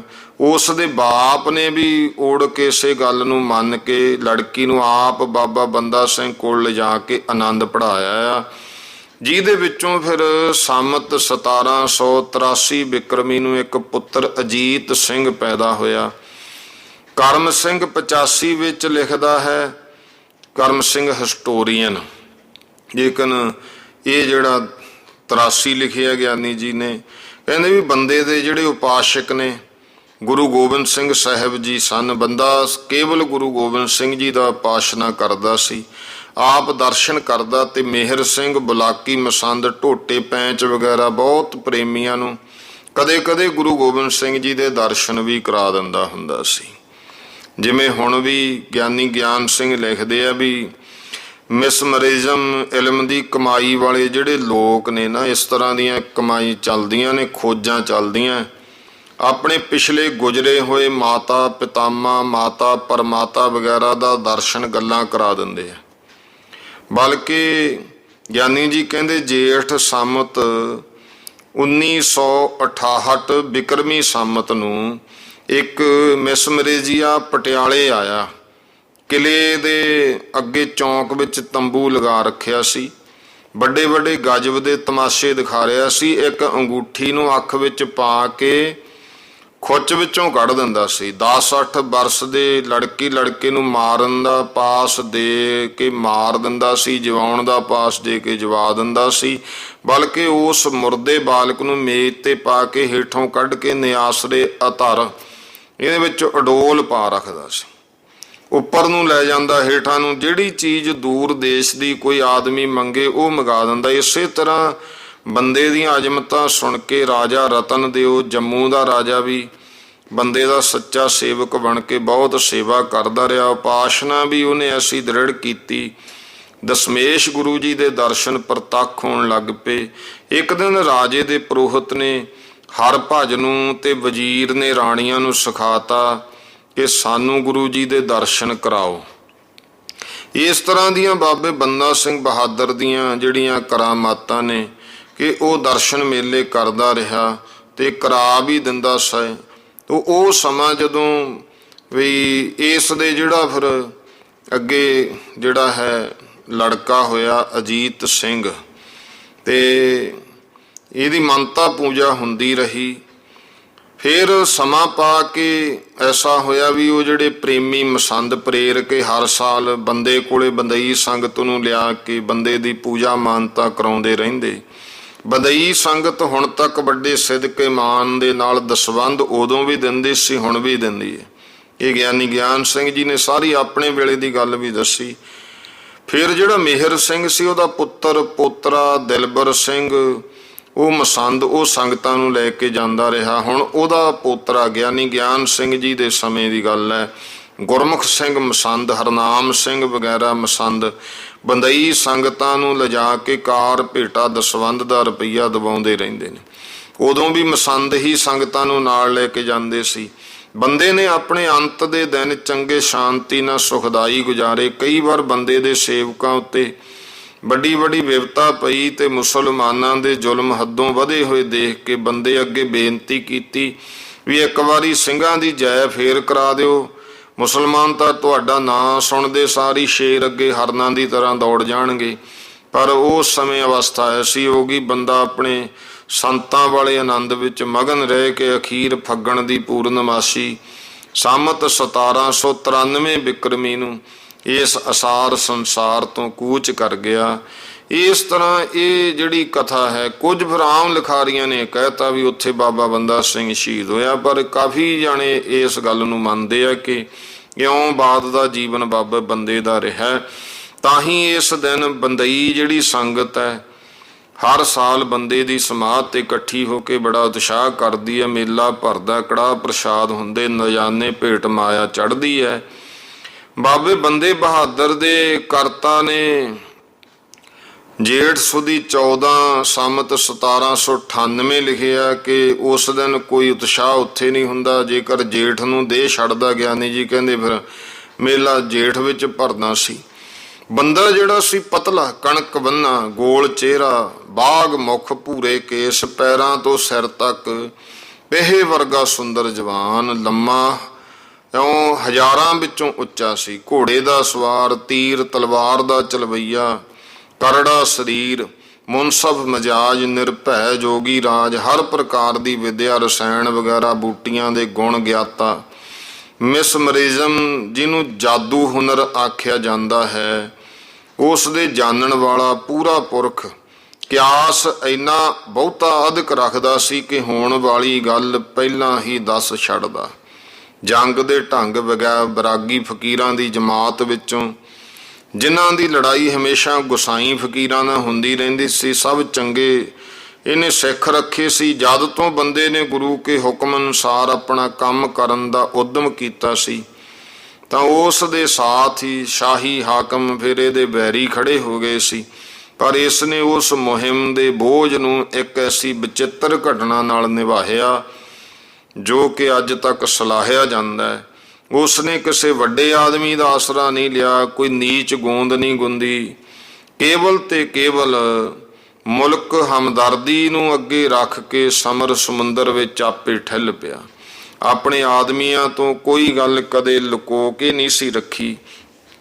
ਦੁਖੀ ਪ੍ਰਜਾ ਤੇ ਆਦਮੀ ਹਾਕਮਾਂ ਦੇ ਦੁਖਾਏ ਹੋਏ ਆਪਣੇ ਆਪਣੇ ਵੈਰੀਆਂ ਤੋਂ ਵੈਰ ਲੈਣਾ ਚਾਹੁੰਦੇ ਸੀ, ਕਿਉਂਕਿ ਉਸ ਵੇਲੇ ਦੇ ਹਾਕਮ ਸਭ ਮਲੇਛ ਬੁੱਧੀ, ਅਤਿਆਚਾਰੀ, ਭਾਰੀ ਨਿਰਦਈ ਤੇ ਪ੍ਰਜਾ ਨੂੰ ਕਸਾਈ ਵਾਂਗੂ ਕੋਹਣ ਦੀ ਨੀਤੀ ਰੱਖਦੇ ਸਨ। ਇਸ ਕਰਕੇ ਜਿਹੜੀ ਪ੍ਰਜਾ ਸੀ ਉਹ ਬਹੁਤ ਦੁਖੀ ਹੋ ਜਾਂਦੀ ਸੀ, ਬਹੁਤ ਦੁਖੀ ਸੀ।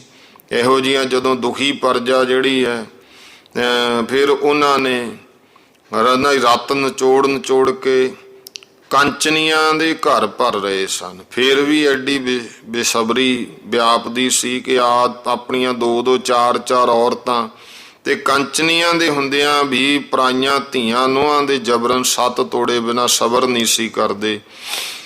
ਜਿਹੜੇ ਦੁਸ਼ਮਣ ਉਸ ਸਮੇਂ ਰਾਜ ਕਰਨ ਵਾਲੇ ਤੁਰਕ ਨਿਆਉ ਰੁਪਈਆਂ ਦੀ ਥੈਲੀ ਦੇ ਆਸਰੇ ਸੀ, ਕਾਜੀ ਕਸਾਈ ਬੇਕਿਰਕ ਸੱਚੇ ਨੂੰ ਝੂਠਾ ਕਰਕੇ ਭਾਵੇਂ ਦੋਜ਼ਖ ਦੇ ਭਾਗੀ ਹੁੰਦੇ ਸਨ, ਪਰ ਲੋਭ ਪਾਪਾਂ ਦਾ ਬਾਪ ਸਾਫ਼ ਇਨਸਾਫ ਨਹੀਂ ਕਰਨ ਦਿੰਦਾ। ਨਿਆਉ ਦਾ ਖੰਡ ਕਰਕੇ ਗਰੀਬ ਦੀ ਪੁਕਾਰ ਕੋਈ ਨਾ ਸੁਣਦਾ, ਬਲਕਿ ਉਹਨਾਂ ਹੀਣੀਆਂ ਸਾਮੀਆਂ ਉੱਤੇ ਸਭ ਗੱਚ ਕੱਢਦੇ, ਸਗੋਂ ਬੇਦੋਸ਼ਿਆਂ ਨੂੰ ਝੂਠਾ ਦੋਸ਼ ਲਾ ਕੇ ਕੁੱਤਿਆਂ ਤੋਂ ਤੜਵਾ ਸੁੱਟਦੇ ਜਾਂ ਸ਼ਿਕੰਜੇ ਵਿੱਚ ਚੜਵਾ ਕੇ ਹੱਡੀਆਂ ਦਾ ਚੂਰਨ ਕਰ ਦਿੰਦੇ। ਜਿਉਂ-ਜਿਉਂ ਉਹ ਮਰਨ ਤੋਂ ਪਹਿਲਾਂ ਚੀਕਾਂ ਮਾਰਦਾ ਤਿਉਂ-ਤਿਉਂ ਖਿੱਲੀਆਂ ਪਾਉਂਦੇ ਸੀ, ਛਿੱਬੀਆਂ ਦਿੰਦੇ, ਤਾੜੀ ਵਜਾ ਕੇ ਹੱਸਦੇ, ਖੁਸ਼ੀਆਂ ਮਨਾਉਂਦੇ। ਉਸ ਦਾ ਮਾਲ ਸਭ ਜ਼ਬਤ ਕਰਕੇ ਉਹਦੇ ਸੰਬੰਧੀਆਂ ਨੂੰ ਘਰੋਂ ਕੱਢ ਜਾਂਦੇ, ਉਹਨਾਂ ਦੇ ਪਿੱਛੇ ਕੁੱਤੇ ਲਾ ਦਿੰਦੇ, ਕੱਪੜੇ ਪੜਵਾ ਲੱਤਾਂ ਬਾਹਾਂ ਤੇ ਦੰਦੀਆਂ ਬਣਾਉਂਦੇ। ਕੁੱਤੇ ਸ਼ਿਕਾਰੀ ਬੋਟੀਆਂ ਉਡਾ ਖਾਂਦੇ ਸੀ। ਉਹਨਾਂ ਦੇ ਲੜਕੇ ਲੜਕੀਆਂ ਨੂੰ ਮੰਡੀ ਵਿੱਚ ਲਿਜਾ ਕੇ ਵੇਚ ਦਿੰਦੇ। ਇਹੋ ਜਿਹੇ ਅਤਿਆਚਾਰੀ ਜ਼ਾਲਮ ਹਾਕਮਾਂ ਤੋਂ ਆਜਿਜ਼ ਪ੍ਰਜਾ ਦੇ ਬਦਲੇ ਲੈਣ ਵਾਸਤੇ ਜਦ ਬੰਦੇ ਨੂੰ ਖੜਾ ਹੋਇਆ ਵੇਖਿਆ ਤਾਂ ਸਾਰੇ ਦੇਸ਼ ਦੇ ਬਹਾਦਰ ਇਸ ਦੇ ਸਾਥੀ ਬੰਦਈ ਲਸ਼ਕਰ ਬਣ ਕੇ ਕਰਨ ਜੋ ਕੰਮ ਕਰਨ ਲੱਗ ਪਏ। ਭਾਵੇਂ ਇਸ ਦਲ ਵਿੱਚ ਕੰਮ ਦੇਣ ਵਾਲੇ ਸਿੰਘ ਥੋੜੇ ਹੀ ਸਨ, ਪਰ ਸਾਰੇ ਸਿੰਘ ਹੀ ਬੋਲੇ ਜਾਂਦੇ ਸੀ। ਇਸ ਵਾਸਤੇ ਮੁਗਲ ਡਰਦੇ ਉਹਨਾਂ ਅੱਗੇ ਠਹਿਰਦੇ ਨਹੀਂ ਸੀ। ਭਾਵੇਂ ਉਹ ਸਿੰਘਾਂ ਤੋਂ ਕਈ ਗੁਣਾ ਬਹੁਤੇ ਸਨ, ਪਰ ਐਸ਼ ਆਰਾਮ ਨੇ ਮੁਗਲਾਂ ਨੂੰ ਕਦੇ ਜਿੱਤਣ ਨਾ ਦਿੱਤਾ। ਸਿੰਘ ਹੀ ਉਹਨਾਂ ਦੇ ਜੜੀ ਤੇਲ ਦਿੰਦੇ ਰਹੇ, ਕਿਉਂਕਿ ਸਿੰਘ ਮਿਹਨਤੀ ਸੀ, ਕਰੜੇ ਐਸੇ ਸਨ। 4-4 ਦਿਨ ਰਾਤਾਂ ਘੋੜਿਆਂ ਦੀ ਪਿੱਠ ਉੱਤੇ ਹੀ ਗੁਜ਼ਰ ਜਾਂਦੇ, ਇੱਕ ਮੁੱਠੀ ਛੋਲੇ ਚੱਬ ਕੇ ਵੈਰੀਆਂ ਉੱਤੇ ਸ਼ੇਰਾਂ ਵਾਂਗੂ ਗੱਜ ਕੇ ਜਾ ਪੈਂਦੇ। ਬੰਦਾ ਉਸ ਦਲ ਦਾ ਭਾਵੇਂ ਬਹਾਦਰ ਸੀ, ਪਰ ਜਦੋਂ ਤੱਕ ਬੰਦੇ ਨੂੰ ਆਪਣੀ ਜਿੱਤ ਹੋਣ ਦਾ ਭਰੋਸਾ ਨਾ ਹੁੰਦਾ ਤਦ ਤੱਕ ਟਾਕਰਾ ਨਹੀਂ ਸੀ ਕਰਦਾ, ਕਿਉਂਕਿ ਭਾਜ ਨਾਲੋਂ ਨਾ ਲੜਨਾ ਚੰਗਾ ਸਮਝਿਆ ਜਾਂਦਾ ਸੀ। ਘਾਤਕ ਚਾਲਾਂ ਤੋਂ ਬਹੁਤ ਘਿਰਣਾ ਕਰਦਾ ਸੀ। ਇੰਨੀ ਫੌਜ ਉਸ ਦੇ ਕੋਲ ਕਦੇ ਨਹੀਂ ਸੀ ਇਕੱਠੀ ਹੋਈ ਜੋ ਬਹੁਤ ਸਾਰੇ ਫੌਜਦਾਰਾਂ ਦਾ ਟਾਕਰਾ ਲੈਂਦਾ। ਇਸ ਕਰਕੇ ਉਹ ਪਹਿਲਾਂ ਹੀ ਕਤਰਾ ਜਾਂਦਾ ਸੀ ਤੇ ਸੱਚੇ ਸਿੰਘਾਂ ਤੋਂ ਬਿਨਾਂ ਧਾੜਵੀਆਂ ਪਰ ਭਰੋਸਾ ਨਹੀਂ ਸੀ ਰੱਖਦਾ। ਉਹਦੀ ਜਿੱਤ ਦਾ ਬਹੁਤਾ ਵੱਡਾ ਕਾਰਨ ਇਹੋ ਸੀ ਕਿ ਉਹ ਜਕੋ ਤੱਕੀ ਛੱਡ ਕੇ ਇੱਕੀ ਵੈਰੀ ਪਰ ਹੱਲਾ ਕਰਕੇ ਜਾ ਪੈਂਦਾ ਤੇ ਉਹਨਾਂ ਨੂੰ ਸੰਭਾਲਣ ਤੋਂ ਪਹਿਲਾਂ ਹੀ ਹਾਲ ਚਾਲ ਪਾ ਦਿੰਦਾ ਸੀ। ਉਹਦੀ ਜਾਂਚ ਐਸੀ ਸੀ, ਪਲੋ ਪਲੀ ਵਿੱਚ ਕਾਰਜ ਦੇ ਫਲ ਤੱਕ ਪਹੁੰਚ ਜਾਂਦਾ। ਜੰਗ ਵਿੱਚ ਘਾਬਰਦਾ ਨਹੀਂ ਸੀ, ਕਰਨ ਜੋ ਕੰਮ ਨੂੰ ਤੜਕ ਕਰ ਦਿੰਦਾ ਸੀ। ਤਾਂ ਹੀ ਉਸ ਨੂੰ ਵਹਿਮੀ ਲੋਕਾਂ ਨੇ ਜਾਦੂਗਰ ਉੱਘਾ ਕਰ ਰੱਖਿਆ ਸੀ। ਸ਼ਾਹੀ ਅਮੀਰ ਆਪਣੇ ਐਸ਼ ਵਿੱਚ ਮੱਤੇ ਹੋਏ ਇੰਨਾ ਫਿਕਰ ਬਾਦਸ਼ਾਹੀ ਕੰਮ ਦਾ ਨਹੀਂ ਸੀ ਰੱਖਦੇ ਜਿੰਨਾ ਜਾਨ ਬਚਾਉਣ ਦਾ ਰੱਖਦੇ ਸੀ। ਹਰ ਵੇਲੇ ਇਹੀ ਇੱਛਾ ਰਹਿੰਦੀ, ਬੰਦੇ ਦਾ ਨਾਮ ਬਾਦਸ਼ਾਹ ਪਾਸ ਨਾ ਕੋਈ ਲਵੇ, ਨਹੀਂ ਤਾਂ ਸਾਨੂੰ ਜਾਣਾ ਪਊ। ਇੱਕ ਸ਼ਾਹੀ ਅਮੀਰਾਂ ਦੀ ਹਾਰ ਦਾ ਕਾਰਨ ਹੋਰ ਵੀ ਵੱਡਾ ਇਹ ਸੀ ਕਿ ਜਿਹੜਾ ਅਮੀਰ ਮੁਹਿੰਮ ਪਰ ਭੇਜਿਆ ਜਾਂਦਾ ਸੀ ਉਹਦੀ ਹੇਠੀ ਕਰਾਉਣ ਦੇ ਫਿਕਰ ਉਪਾਅ ਦੂਜੇ ਅਮੀਰਾਂ ਨੂੰ ਹੋ ਜਾਂਦੇ। ਇਸ ਵਾਸਤੇ ਕਰਦੇ ਰਹਿੰਦੇ ਵੀ ਜੇ ਇਹ ਜਿੱਤ ਕੇ ਆ ਗਿਆ ਤਾਂ ਬਾਦਸ਼ਾਹ ਇਸੇ ਨੂੰ ਲਾਇਕ ਸਮਝੋ, ਸਾਨੂੰ ਨਲਾਇਕ ਸਮਝੂਗਾ। ਇਸੇ ਤਰ੍ਹਾਂ ਆਪੋ ਵਿੱਚ ਈਰਖਾ ਵੀ ਬਣੀ ਰਹਿੰਦੀ ਸੀ। ਉਹਨਾਂ ਤੋਂ ਵੈਰੀ ਨੂੰ ਫਿਰ ਆਪਣਾ ਆਪ ਬਚਾਉਣਾ, ਸ਼ਾਹੀ ਸੈਨਾ ਨੂੰ ਹੱਥਾਂ ਪੈਰਾਂ ਦੀ ਪਾ ਦੇਣੀ ਕੋਈ ਔਖੀ ਚਾਲ ਨਹੀਂ ਸੀ। ਨਾਲੇ ਬੰਦੇ ਦਾ ਇਹ ਪੱਕਾ ਮੰਤਵ ਸੀ, ਜਦੋਂ ਤੱਕ ਉਸ ਪਾਸ ਫੌਜ ਫਤਿਹ ਲੈਣ ਜੋਗੀ ਇਕੱਠੀ ਨਾ ਹੁੰਦੀ ਤਾਂ ਲੜਾਈ ਕਰਨ ਤੋਂ ਪਹਿਲਾਂ ਹੀ ਪਿੱਛੇ ਹਟ ਜਾਂਦਾ। ਇੱਦਾਂ ਦਾ ਪਿੱਛੇ ਹਟਣਾ ਭਾਜ ਨਹੀਂ ਅਖਵਾਉਂਦੀ, ਬਲਕਿ ਜੰਗ ਦੀ ਇਹ ਚਾਲ ਹੈ ਜੋ ਸਿੰਘ ਬੰਦੇ ਦੇ ਪਿੱਛੋਂ ਵੀ ਕਰਦੇ ਰਹੇ, ਕਿਉਂਕਿ ਭਾਜ ਸਮਝ ਕੇ ਵੈਰੀ ਪਿੱਛੇ ਲੱਗ ਪੈਂਦਾ। ਦਾਓ ਤਕਾ ਕੇ ਫਿਰ ਇੱਕੋ ਵਾਰੀ ਭੌਂ ਕੇ ਦੁਸ਼ਮਣ ਦੇ ਉੱਤੇ ਟੁੱਟ ਪੈਣਾ। ਇੱਕ ਤਾਂ ਇਹ ਫਤਿਹ ਲੈਣ ਦਾ ਕਾਰਨ ਸੀ, ਤੇ ਦੂਸਰਾ ਜਦ ਆਪਣੀ ਫੌਜ ਥੋੜੀ ਵੇਖਦਾ ਤੇ ਵੈਰੀ ਵਧੇ ਹੋਏ ਆ ਰਹੇ ਹੁੰਦੇ ਤਾਂ ਉਸੇ ਵੇਲੇ ਝੱਟ-ਪੱਟ ਕਿਸੇ ਕਿਲੇ ਦੀ ਆੜ ਵਿੱਚ ਵੜ ਕੇ ਵੇਲੇ ਕੁ ਵੇਲੇ ਬਾਹਰ ਨਿਕਲ ਕੇ ਦੁਸ਼ਮਣ ਦੀ ਫੌਜ ਤੇ ਪੈਂਦਾ ਸੀ। ਵੱਢ ਟੁੱਕ ਲੁੱਟ ਪੁੱਟ ਕੇ ਮੁੜ ਕਿਲੇ 'ਚ ਆ ਜਾਂਦਾ, ਜਾਂ ਆਪਣੀ ਫੌਜ ਵਿੱਚੋਂ ਕਈ ਜਥੇ ਬਾਹਰ ਭੇਜ ਦਿੰਦਾ। ਬਾਹਰੋਂ ਵੈਰੀ ਉੱਤੇ ਛਾਪੇ ਮਾਰ-ਮਾਰ ਹੈਰਾਨ ਕਰਕੇ ਘੇਰੇ ਨੂੰ ਉਠਾ ਦਿੰਦਾ ਸੀ। ਇਹੋ ਜਿਹੇ ਕਾਇਦੇ ਮਿਸਲਾਂ ਦੇ ਸਰਦਾਰਾਂ ਨੇ ਵਰਤ ਕੇ ਦੁਰਾਨੀਆਂ ਤੋਂ ਦੇਸ਼ ਛੁਡਾ ਲਿਆ ਸੀ। ਤੀਸਰਾ, ਜਦ ਬੰਦੇ ਕੋਲੇ ਟਾਕਰੇ ਜੋਗੀ ਫੌਜ ਹੁੰਦੀ ਫਿਰ ਬਿਨਾਂ ਪੈਰ ਵੱਟ ਬਿਜਲੀ ਵਾਂਗ ਸ਼ਾਹੀ ਸੈਨਾ ਤੇ ਜਾ ਪੈਂਦਾ ਤੇ ਐਡੀ ਛੋਹਲੀ ਕਰਦਾ ਸ਼ਾਹੀ ਸੈਨਾ ਦੇਖਦੀ ਰਹਿ ਜਾਂਦੀ ਸੀ ਤੇ ਆਪਣਾ ਕੰਮ ਕੱਢ ਜਾਂਦਾ। ਮੁਸਲਮਾਨ ਜਿਹੜੇ ਮਸੰਦ ਸਨ ਜਾਂ ਮੁਸਲਮਾਨ ਮੁਨਸਫ, ਉਹਨਾਂ ਨੇ ਬੰਦੇ ਨੂੰ ਜ਼ਾਲਮ ਲਿਖਿਆ, ਪਰ ਇਹ ਨਹੀਂ ਸੋਚਿਆ ਜ਼ਾਲਮ ਉੱਤੇ ਜ਼ੁਲਮ ਕਰਨਾ ਜ਼ਾਲਮਪੁਣਾ ਨਹੀਂ, ਇਹ ਇਨਸਾਫ ਹੁੰਦਾ। ਬਲਕਿ ਮੁਹੰਮਦੀ ਤਾਂ ਜਿਹਨੂੰ ਮਾਰਨਾ ਚਾਹੁੰਦੇ ਸਾਕ ਸੰਬੰਧੀਆਂ ਨੂੰ ਵੀ ਮਾਰ ਛੱਡਦੇ ਤੇ ਇਲਾਕੇ ਦਾ ਬੁਰਾ ਹਾਲ ਕਰ ਕੱਢਦੇ ਸੀ। ਨੇਮ ਪਾਲਣਾ ਉੱਕਾ ਹੀ ਛੱਡ ਰੱਖਿਆ ਸੀ ਮੁਹੰਮਦੀਆਂ ਨੇ, ਕਿਉਂਕਿ ਜਦ ਇਹਨਾਂ ਦੇ ਪੈਗੰਬਰ ਨੇ ਹੁਕਮ ਹਦੀਸ ਜੌਲਾ ਵਿੱਚ ਇਹੋ ਹੀ ਦੇ ਰੱਖਿਆ ਕਿ 1000 ਕਸਮ ਖਾ ਕੇ ਦਗੇ ਦੇ ਕੇ ਕਾਫਰਾਂ ਨੂੰ ਮਾਰੋ ਤਾਂ ਵੀ ਤੁਹਾਨੂੰ ਬਹਿਸ਼ਤਾਂ ਮਿਲਣਗੀਆਂ। ਇਸ ਕਰਕੇ ਕਲਗੀਧਰ ਪਾਤਸ਼ਾਹ ਨੇ ਕਿਹਾ ਸੀ ਵੀ ਤੁਰਕ ਜੇ ਤੇਲ ਬਾਹਾਂ ਕੂਣੀ ਤੱਕ ਲਵੇੜ ਕੇ ਤਿਲਾਂ 'ਚ ਡਬੋ ਕੇ ਜਿੰਨੇ ਤਿਲ ਲੱਗ ਜਾਣ ਨਾ ਬਾਂਹ ਨੂੰ, ਇੰਨੀਆਂ ਵੀ ਤੁਰਕ ਸੌਹਾਂ ਖਾਣ। ਇਹਨਾਂ ਦਾ ਯਕੀਨ ਨਹੀਂ ਕਰਨਾ। ਉਹ ਕਿਉਂ ਕਿਹਾ? ਕੋਈ ਈਰਖਾ ਨਹੀਂ, ਕਿਉਂਕਿ ਇਹਨਾਂ ਦੇ ਗ੍ਰੰਥਾਂ ਵਿੱਚ ਹੀ ਲਿਖਿਆ ਹੋਇਆ ਵੀ ਕਾਫਰ ਨੂੰ ਮਾਰੋ ਜਿਹੜਾ ਗੈਰ ਮੁਸਲਿਮ ਹੈ, ਉਹਦੇ ਲਈ ਤੁਹਾਨੂੰ 1000 ਸਹੁੰ ਵੀ ਖਾਣੀ ਪੈ ਜੇ ਤਾਂ ਵੀ ਖਾ ਲਓ, ਮਾਰਨ ਵਾਸਤੇ ਵੀ ਤੈਨੂੰ ਕੁਛ ਨਹੀਂ ਕਹਿੰਦੇ। 1000 ਸੌਹਾਂ ਵੀ ਖਾ ਕੇ ਦਗੇ ਨਾਲ ਮਾਰ ਲਓ ਫਿਰ ਵੀ ਬਹਿਸ਼ਤਾਂ ਮਿਲਣਗੀਆਂ। ਤਾਂ ਇਹ ਕਿਉਂ ਨਾ ਅਹਿਦ ਸ਼ਿਕਨੀ ਕਰਨ। ਫਿਰ ਬੰਦੇ ਦਾ ਨੇਮ ਸੀ ਪਹਿਲਾਂ ਆਪਣੇ ਆਪਣੇ ਦੁਸ਼ਮਣ ਵੱਲ ਆਦਮੀ ਭੇਜ ਕੇ ਕਹਿੰਦਾ ਹੀ ਲੜਾਈ ਤੋਂ ਪਹਿਲਾਂ ਇਹ ਤਾਬੇਦਾਰੀ ਮੰਨ ਲੈ। ਇਸ ਗੱਲੋਂ ਸਾਫ਼ ਪਾਇਆ ਜਾਂਦਾ ਹੈ ਕਿ ਬੰਦੇ ਦਾ ਸੁਭਾਅ ਜਿਹੜਾ ਉਹ ਦਗਾ ਫਰੇਬ ਧੋਖਾ ਦੇਣ ਦਾ ਨਹੀਂ ਸੀ। ਉਹਦੇ ਅੰਦਰ ਸੂਰਬੀਰਤਾ ਤੇ ਦਇਆ ਕੁੱਟ-ਕੁੱਟ ਕੇ ਭਰੀ ਹੋਈ ਸੀ। ਇਹੋ ਹੀ ਮਸਾਲਾ ਸਿੰਘਾਂ ਵਿੱਚ ਭਰ ਗਿਆ, ਕਿਉਂਕਿ ਸੰਗਤ ਦਾ ਫਲ ਹੋਏ ਬਿਨਾਂ ਨਹੀਂ ਰੁਕਦਾ। ਸਰਹੰਦ ਨਾਲ ਇੱਕ ਤਾਂ ਖਾਸ ਵੈਰ ਸੀ ਸਿੰਘਾਂ ਦਾ, ਜਿਸ ਕਰਕੇ ਉਹਦੀ ਦੁਰਦਸ਼ਾ ਬਰਬਾਦੀ ਕੀਤੀ। ਇਸ ਤੋਂ ਬਿਨਾਂ ਦੇਖੋ ਹੋਰ ਕੋਈ ਕਸਬਾ ਸ਼ਹਿਰ ਨਹੀਂ ਉਜਾੜਿਆ ਜੋ ਸ਼ਹਿਰ ਲੜ ਕੇ ਲੁੱਟਿਆ ਪੁੱਟਿਆ ਜਾਵੇ। ਚਮਤਕਾਰੀ ਨਜ਼ਾਰੇ ਉੱਥੇ ਦੇਖੇ ਜਾਂਦੇ ਆ, ਉਹੇ ਜੇ ਹੋਰ ਕਿਸੇ ਥਾਂ ਨਹੀਂ ਨਜ਼ਰ ਪੈਂਦੇ। ਬੰਦੇ ਦੀ ਫੌਜ ਨਾਲ ਲੁੱਟ ਮਾਰ ਦੇ ਵੇਲੇ ਬਹੁਤਾ ਜਿਹੜਾ ਜ਼ੋਰ ਆ ਉਹ ਧਾੜਵੀ ਬੇਰਹਿਮ ਲੋਕਾਂ ਦਾ ਵੀ ਹੋ ਜਾਂਦਾ ਸੀ। ਜ਼ੁਲਮ ਜ਼ੋਰ ਉਹ ਕਰਦੇ ਸੀ ਪਰ ਜੁੰਮੇ ਸਿੰਘਾਂ ਦੇ ਲੱਗ ਜਾਂਦਾ। ਦੁਨੀਆ ਵਿੱਚ ਸਿਵਾਏ ਮੁਸਲਮਾਨਾਂ ਦੇ ਐਸੀ ਲੜਾਈ ਬੇਕਿਰਕੀ ਦੀ ਹੋਰ ਕਿਸੇ ਕੌਮ ਨੇ ਕਦੇ ਨਹੀਂ ਅੱਜ ਤੱਕ ਕੀਤੀ, ਜਿਹਦੇ ਵਿੱਚ ਲੋਕਾਂ ਦੇ ਘਰਾਂ ਨੂੰ ਅੱਗ ਲਾ ਕਰਕੇ ਸਾੜਿਆ ਹੋਵੇ। ਗਲੀਆਂ ਬਾਜ਼ਾਰਾਂ ਵਿੱਚ ਤਲਵਾਰ ਦੀ ਭੇਟਾ 1000 ਆਦਮੀ ਕੀਤੇ ਹੋਣ, ਲਹੂ ਲੁਹਾਨ ਘਰਕਦੇ ਹੋਏ ਭੱਜੇ ਜਾਣ, ਔਰਤਾਂ ਬੇਪੱਤ ਕੀਤੀਆਂ ਹੁਣ, ਇਆਣੇ ਬੱਚੇ ਜੀ ਭਿਆਣੇ ਫੜੇ ਹੋਏ ਰੋਂਦੇ ਕਰਲਾਉਂਦੇ, ਮਾਪਿਆਂ ਤੋਂ ਵਿਛੋੜ ਕੇ ਗਜਨੀ ਕਾਬਲ ਕੰਧਾਰ ਵਗੈਰਾ ਸ਼ਹਿਰਾਂ ਦੇ ਆਲੇ ਦੁਆਲੇ 2-2 ਰੁਪਈਆਂ ਦੇ ਵਿੱਚ ਵੇਚ ਕੇ ਉਮਰ ਭਰ ਦੀ ਗੁਲਾਮੀ ਕਰਾਈ ਜਾਂਦੀ ਹੋਵੇ। ਇਹ ਬਹੁਤ ਜ਼ਿਆਦਾ ਅਤੀ ਭੈਦਾਇਕ ਨਜ਼ਾਰੇ ਇਸਲਾਮ ਤੋਂ ਬਿਨਾਂ ਕਦੇ ਕਿਸੇ ਨੇ ਹੋਰ ਨਹੀਂ ਦਿਖਾਏ। ਸਰਹੰਦ ਦੀ ਦੁਰਦਸ਼ਾ ਜੋ ਹੋਈ ਉਹ ਕੇਵਲ ਉੱਥੋਂ ਦੇ ਹਾਕਮਾਂ ਦੇ ਜ਼ੋਰ ਜ਼ੁਲਮ ਦਾ ਸਿੱਟਾ ਲੱਗਿਆ। ਬਿਨਾਂ ਗੁਨਾਹ ਸ਼ੀਰਖੋਰ ਮਾਸੂਮ ਬੱਚੇ ਜਿੱਥੇ ਨੀਹਾਂ ਵਿੱਚ ਚਿਣੇਰ ਕਤਲ ਕੀਤੇ, ਉਸ ਕਹਿਰ ਦੀ ਅੱਗ ਦੇ ਭੜਕਾਏ ਹੋਏ ਦਿਲ ਦਗਦੇ ਹੋਏ ਸਰਹੰਦ ਸ਼ਹਿਰ ਨੂੰ ਵੀ ਦਗਦ ਕਰ ਗਏ, ਕਿਉਂਕਿ ਬਦਲਾ ਲੈਣ ਦੀ ਅੱਗ ਦਾ ਜਿਹੜਾ ਦੌਂ ਇਹ ਭਾਂਬੜਾ ਵਾਂਗੂ ਫਿਰ ਗਿੱਲਾ ਸੁੱਕਾ ਸਭ ਫੂਕ ਜਾਂਦੀ ਹੈ। ਇਹੋ ਹੀ ਕੰਮ ਲੈਣ ਵਾਸਤੇ ਸਿੱਖਾਂ ਨੇ ਜਾਨ ਤਲੀ ਪਰ ਧਰ ਰੱਖੀ ਸੀ। ਜ਼ਾਲਮਾਂ ਦੇ ਮਹਿਲ ਮਾੜੀਆਂ ਕੁਟੰਬ ਸਮੇਤ ਬਦਲੇ ਲੈਣ ਦੀ ਅੱਗ ਨੇ ਜੋ 7 ਪੀੜ੍ਹੀਆਂ ਤੱਕ ਸੜਦੀ ਚਲੀ ਜਾਂਦੀ ਹੈ, ਜਿਹਦੇ ਅੱਗੇ ਵੱਡੇ ਵੱਡੇ ਅਕਲ ਇਲਮਾਂ ਦੇ ਧਨੀ ਵੀ ਆਪਣੇ ਆਪ ਨੂੰ ਬੈਰੀਆਂ ਦੇ ਅਮਾਪ ਟੱਬਰਾਂ ਨੂੰ ਸਾੜ ਕੇ ਸੁਆਹ ਕਰ ਛੱਡਦੇ ਨੇ। ਸੰਨ 1914 ਵਿੱਚ ਗਿਆਨੀ ਗਿਆਨ ਸਿੰਘ ਕਹਿੰਦੇ ਅੱਖੀਂ ਦੇਖੀ ਗੱਲ ਦੱਸਦੇ ਆ ਵੀ ਪੂਰਬੀਏ ਲੋਕਾਂ ਨੇ ਲਾਗ ਦੀ ਅੱਗ ਨਾਲ ਭੜਕਦੇ ਫਰੰਗੀਆਂ ਦੇ ਟੱਬਰ ਵੱਢ ਸੁੱਟੇ। ਜਦ ਗੋਰਿਆਂ ਨੇ ਜਿੱਤ ਕੇ ਬਦਲੇ ਲਏ, ਉਹ ਕਥਨ ਕਰਨ ਤੋਂ ਕਲੇਜਾ ਉਛਲ ਪੈਂਦਾ। ਬਦਲੇ ਲੈਣੇ ਜ਼ੁਲਮ ਨਹੀਂ ਆਖੇ ਜਾਂਦੇ, ਬਸ ਜੋ ਕੁਝ ਬੰਦੇ ਨੇ ਕੰਮ ਕੀਤੇ ਸਭ ਸ਼ਲਾਘਾਯੋਗ ਤੇ ਸਮੇਂ ਅਨੁਸਾਰ ਕੀਤੇ। ਕੋਈ ਲੋਕ ਇਹ ਵੀ ਆਪਣੇ ਇਤਿਹਾਸ ਵਿੱਚ ਲਿਖਦੇ ਨੇ ਕਿ ਬੰਦਾ ਕੋਈ ਹੋਰ ਪੁਰਖ ਨਹੀਂ ਸੀ, ਸਿਰਫ ਗੁਰੂ ਗੋਬਿੰਦ ਸਿੰਘ ਮਹਾਰਾਜ ਨੇ ਰੂਪ ਬਦਲ ਕੇ ਬੰਦਾ ਨਾਮ ਮਸ਼ਹੂਰ ਕਰ ਰੱਖਿਆ ਸੀ। ਪਰ ਇਹ ਕਹਿਣਾ ਉਹਨਾਂ ਦਾ ਗਿਆਨੀ ਜੀ ਕਹਿੰਦੇ ਅਯੋਗ ਹੈ, ਸਹੀ ਨਹੀਂ ਹੈ, ਕਿਉਂਕਿ 10ਵੇਂ ਗੁਰੂ ਜੀ ਦੇ ਪਾਸ ਬਹੁਤ ਸਿੰਘ ਰਹਿਣ ਵਾਲੇ ਬੰਦੇ ਦੇ ਸਾਥੀ ਰਹਿ ਕੇ ਫਿਰ ਪੰਥ ਖਾਲਸੇ ਵਿੱਚ ਰਹੇ ਹਨ। ਉਹਨਾਂ ਨੇ ਹੀ ਬੰਦੇ ਨੂੰ ਅੰਮ੍ਰਿਤਸਰ ਦਰਬਾਰ ਸਾਹਿਬ ਵਿੱਚ ਗੱਦੀ ਵਿਛਵਾ ਕੇ ਬੈਠਣੋਂ ਹਟਾਇਆ ਸੀ, ਜਿਸ ਤੇ ਉਸ ਦੀ ਨਰਾਦਰੀ ਹੋਣੇ ਕਰਕੇ ਬੰਦਈ ਸਿੱਖਾਂ ਦੀ ਖਾਲਸੇ ਪੰਥ ਨਾਲ ਵਿਗੜੀ ਸੀ। ਜੋ ਗੁਰੂ ਨੇ ਰੂਪ ਬਦਲਿਆ ਹੁੰਦਾ ਤਾਂ ਉਹਨਾਂ ਨੂੰ ਦਰਬਾਰ ਵਿੱਚੋਂ ਸਿੱਖ ਕਦੇ ਨਹੀਂ ਸੀ ਉਠਾ ਸਕਦੇ। ਬੰਦੇ ਦੇ ਪੁੱਤਰ ਪੋਤਰੇ ਅਰ ਸਿੱਖ ਸੇਵਕ ਸਭ ਗੁਰੂ ਗ੍ਰੰਥ ਸਾਹਿਬ ਗੁਰਬਾਣੀ ਤੇ ਬੰਦੇ ਦੇ ਸਿਵਾ ਹੋਰ ਕਿਸੇ ਨੂੰ ਨਹੀਂ ਮੰਨਦੇ।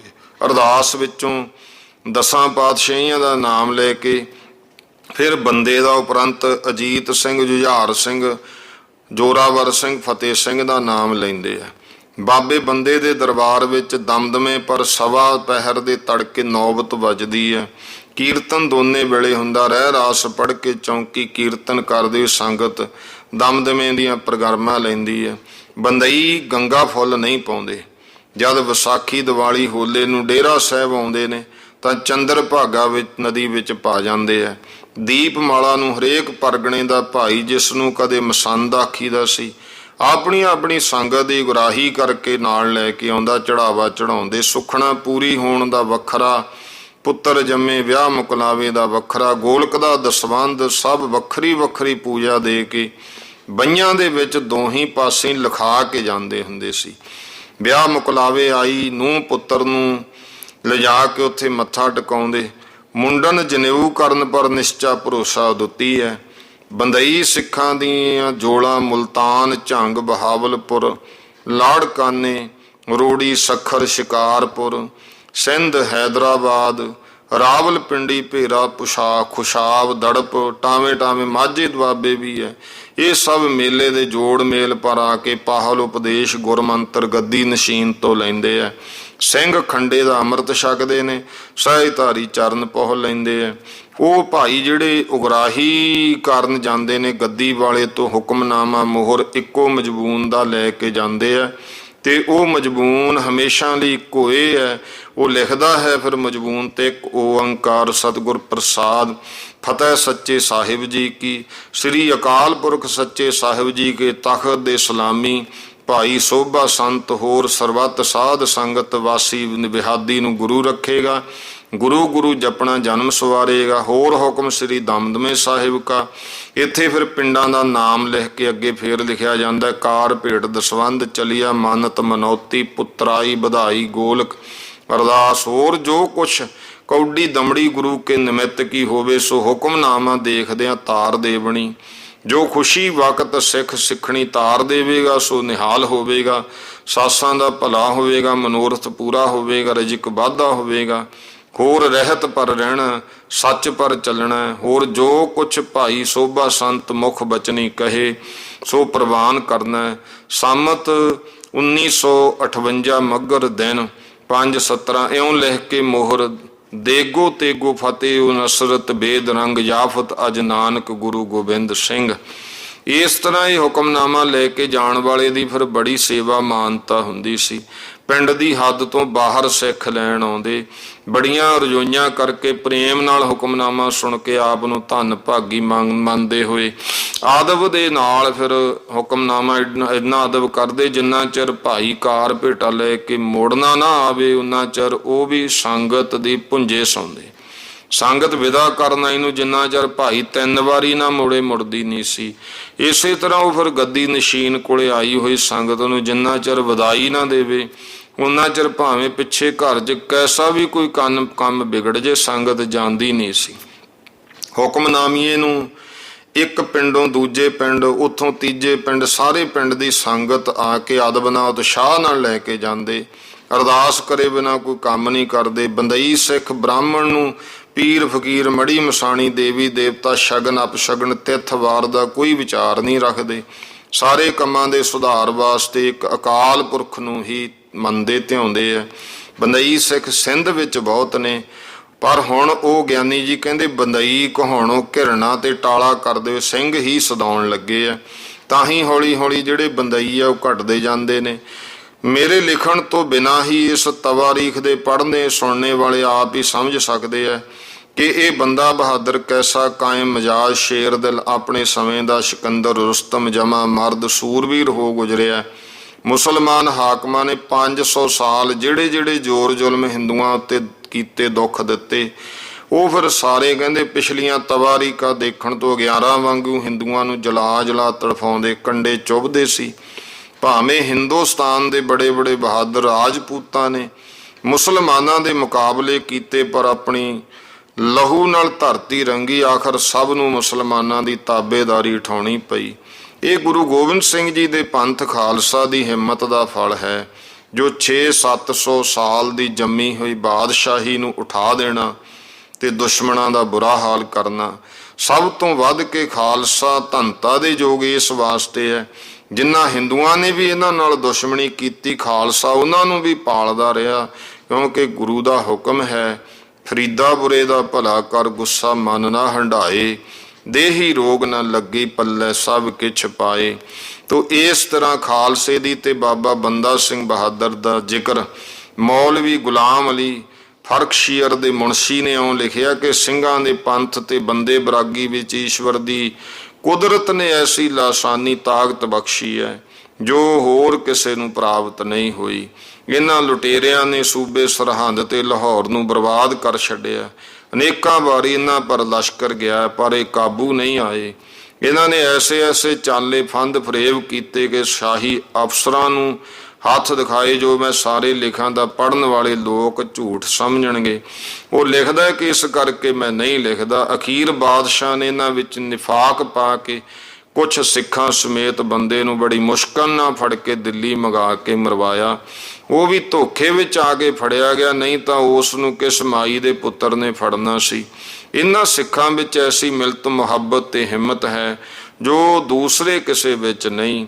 ਇਹ ਸਭ ਹਥਿਆਰ ਨਾਲ ਅਪਾਰ ਪਿਆਰ ਰੱਖਦੇ ਨੇ, ਨਹਾਇਤ ਲੜਾਕੇ ਤਾਕਤਵਰ, ਕਸਰਤ ਕਰਨੇ ਵਾਲੇ ਨਿਰਭੈ ਸੂਰਬੀਰ ਜਮਾ ਮਰਦ, ਸੁਖਨ ਦੇ ਸੱਚੇ ਤੇ ਗਰੀਬ ਰੱਖਿਅਕ ਨੇ। ਇਹਨਾਂ ਦਾ ਪੇਸ਼ਵਾ ਭਾਵ ਗੁਰੂ ਗੋਬਿੰਦ ਸਿੰਘ ਗੁਰੂ ਨਾਨਕ ਦੇਵ ਦੇ ਘਰਾਣੇ ਦਾ ਚਾਲ ਚੱਲਣ ਬੰਦਗੀ ਵਾਲੇ ਸੂਫੀ ਫਕੀਰਾਂ ਜੈਸਾ ਰਿਹਾ। ਮਜ਼ਹਬ ਵੀ ਇਹਨਾਂ ਦਾ ਸਧਾਰਨ ਹੈ, ਕੋਈ ਪੱਖਪਾਤ ਨਹੀਂ ਰੱਖਿਆ। ਗੁਰੂ ਨਾਨਕ ਦੇਵ ਸਾਹਿਬ ਜੀ ਬਾਬਰ ਸ਼ਾਹ ਦੇ ਵਕਤ ਬੜੇ ਮਾਤਵਰ ਪੁਰ ਤਾਸੀਰ ਕਲਾਮ ਵਾਲੇ ਐਸੇ ਹੋਏ ਜਿਨ੍ਹਾਂ ਦੇ ਉਪਦੇਸ਼ ਨਾਲ ਪੱਥਰ ਦਿਲ ਵੀ ਮੋਮ ਹੋ ਜਾਂਦੇ ਆ। ਉਹਨਾਂ ਦੇ ਪਾਕ ਕਲਾਮ ਨੇ ਇੱਕ ਆਲਮ ਪਵਿੱਤਰ ਕਰ ਦਿੱਤਾ। ਸੈਯਦ ਪੀਰ ਹੁਸੈਨ ਜੋ ਉਸ ਸਮੇਂ ਚਿਰਾਗ ਦੀਨੀ ਮੰਨਿਆ ਜਾਂਦਾ ਸੀ, ਉਹ ਆਪ ਗੁਰੂ ਨਾਨਕ ਸਾਹਿਬ ਜੀ ਦੀ ਬਹੁਤ ਤਾਰੀਫ ਕਰਦਾ ਹੁੰਦਾ ਸੀ। ਜੋ ਕੁਛ ਇਲਮ ਹੁਨਰ ਤੇ ਚੰਗੇ ਚੰਗੇ ਤਰੀਕੇ ਜਿਨ੍ਹਾਂ ਦੇ ਕਮਾਉਣ ਕਰਕੇ ਪੈਗੰਬਰੀ ਦਰਜੇ ਨੂੰ ਪਹੁੰਚ ਸਕੀਦਾ, ਉਹ ਅਲੌਕਿਕ ਦੈਵੀ ਗੁਣ ਸਵਾਏ ਗੁਰੂ ਨਾਨਕ ਦੇ ਹੋਰ ਕਿਸੇ ਨੂੰ ਰੱਬ ਨੇ ਨਹੀਂ ਦਿੱਤੇ। ਗੁਰੂ ਨਾਨਕ ਜੀ ਨਹਾਇਤ ਸੁੰਦਰ ਮਿੱਠ ਬੋਲੇ, ਸੋਹਣੀ ਮੂਰਤ, ਹਸੂ ਹਸੂ ਕਰਨ ਵਾਲੇ ਸੀ। ਜੇ ਕੋਈ ਉਹਨਾਂ ਨੂੰ ਦੇਖਦਾ ਤੇ ਬਚਨ ਸੁਣਦਾ, ਉਹੀ ਮੁਰੀਦ ਬਣ ਜਾਂਦਾ। ਸਿੱਖਾਂ ਦਾ ਫਿਰਕਾ ਹਿੰਦੂ ਮੁਸਲਮਾਨ ਦੋਹਾਂ ਤੋਂ ਨਿਆਰਾ ਹੈ। ਦੋਹਾਂ ਦੀਨਾਂ ਵਿੱਚ ਜੋ ਚੰਗੇ ਚੰਗੇ ਤਰੀਕੇ ਸਭ ਇਹਨਾਂ ਨੇ ਚੁਣ ਕੇ ਰੱਖ ਲਏ। ਗੁਰੂ ਨਾਨਕ ਦੇਵ ਨੇ ਦੋਹਾਂ ਦੀਨਾਂ ਨੂੰ ਇੱਕ ਕਰਨੇ ਦਾ ਤਰੀਕਾ ਨਿਕਾਲਿਆ, ਜਿਸ ਨੂੰ ਦੋਵੇਂ ਦੀਨ ਚੰਗਾ ਸਮਝਦੇ ਆ। ਪੂਰਾ ਭਰੋਸਾ ਹੈ ਕਿ ਕਦੇ ਦੋਹਾਂ ਦੀਨਾਂ ਤੋਂ ਦਵੈਤ ਦੂਰ ਹੋ ਕੇ ਇੱਕ ਸਿੱਖ ਧਰਮ ਹੀ ਮਜ਼ਹਬ ਹੀ ਹੋ ਜਾਏਗਾ, ਕਿਉਂਕਿ ਨਮਾਜ਼ ਰੋਜ਼ਾ ਸੁਨਤ ਕਾਬਾ ਬੁੱਤ ਪ੍ਰਸਤੀ ਛੂਆ ਛਾਈ ਜਨੇਊ ਪਾਉਣਾ, ਕਿਸੇ ਜਾਤ ਦੀ ਵਡਿਆਈ ਜਾਂ ਛੁਟਾਈ ਕਰਨੀ ਇਹਨਾਂ ਵਿੱਚ ਨਹੀਂ ਹੈ। ਇਸ ਵਾਸਤੇ ਇਹ ਜਿਹੜਾ ਫਿਰਕਾ ਹੈ ਸਭ ਨੂੰ ਪਸੰਦ ਹੈ। ਤੋ ਇਸ ਢੰਗ ਦੀ ਤਰੀਬ ਉਸ ਸਮੇਂ ਦੇ ਸਿੱਖਾਂ ਦੀ ਹਿੰਦੂਆਂ ਮੁਸਲਮਾਨਾਂ ਅੰਗਰੇਜ਼ਾਂ ਨੇ ਅਨੇਕਾਂ ਤਵਾਰੀਖਾਂ ਵਿੱਚ ਲਿਖੀ ਹੈ। ਇਸ ਕਰਕੇ ਹੁਣ ਅਸੀਂ ਸਿੱਖਾਂ ਭਾਈਆਂ ਅੱਗੇ ਗਿਆਨੀ ਜੀ ਕਹਿੰਦੇ ਬੇਨਤੀ ਕਰਦੇ ਹਾਂ, ਖਾਲਸਾ ਜੀ ਤੁਸੀਂ ਹੋਰ ਮਜ਼ਹਬ ਧਰਮਾਂ ਦੇ ਲੋਕਾਂ ਦੇ ਬਚਨਾਂ ਦਾ ਲਿਹਾਜ਼ ਰੱਖ ਕੇ ਸ਼ਰਮ ਪਾਲੋ, ਇਤਫਾਕ ਰੱਖੋ। ਦੇਖੋ ਤੁਹਾਡੇ ਬਾਰੇ ਤੁਹਾਡੇ ਦੁਸ਼ਮਣ ਆ ਕੁਝ ਲਿਖਦੇ ਰਹੇ ਆ। ਗਿਆਨੀ ਗਿਆਨ ਸਿੰਘ ਕਹਿੰਦਾ ਉਹਦੀ ਹੀ ਸ਼ਰਮ ਖਾ ਲਓ, ਆ ਹੁਣ ਤਾਂ ਮਿਲ ਜਾਓ, ਕਿਉਂਕਿ ਉਦੋਂ ਫੁੱਟ ਪੈ ਗਈ ਜਦੋਂ ਲਿਖਦਾ। ਹੋਰ ਸਭ ਗੱਲਾਂ ਤੁਹਾਡੇ ਵਿੱਚ ਸਾਰੇ ਧਰਮਾਂ ਨੂੰ ਚੰਗੀਆਂ ਨੇ।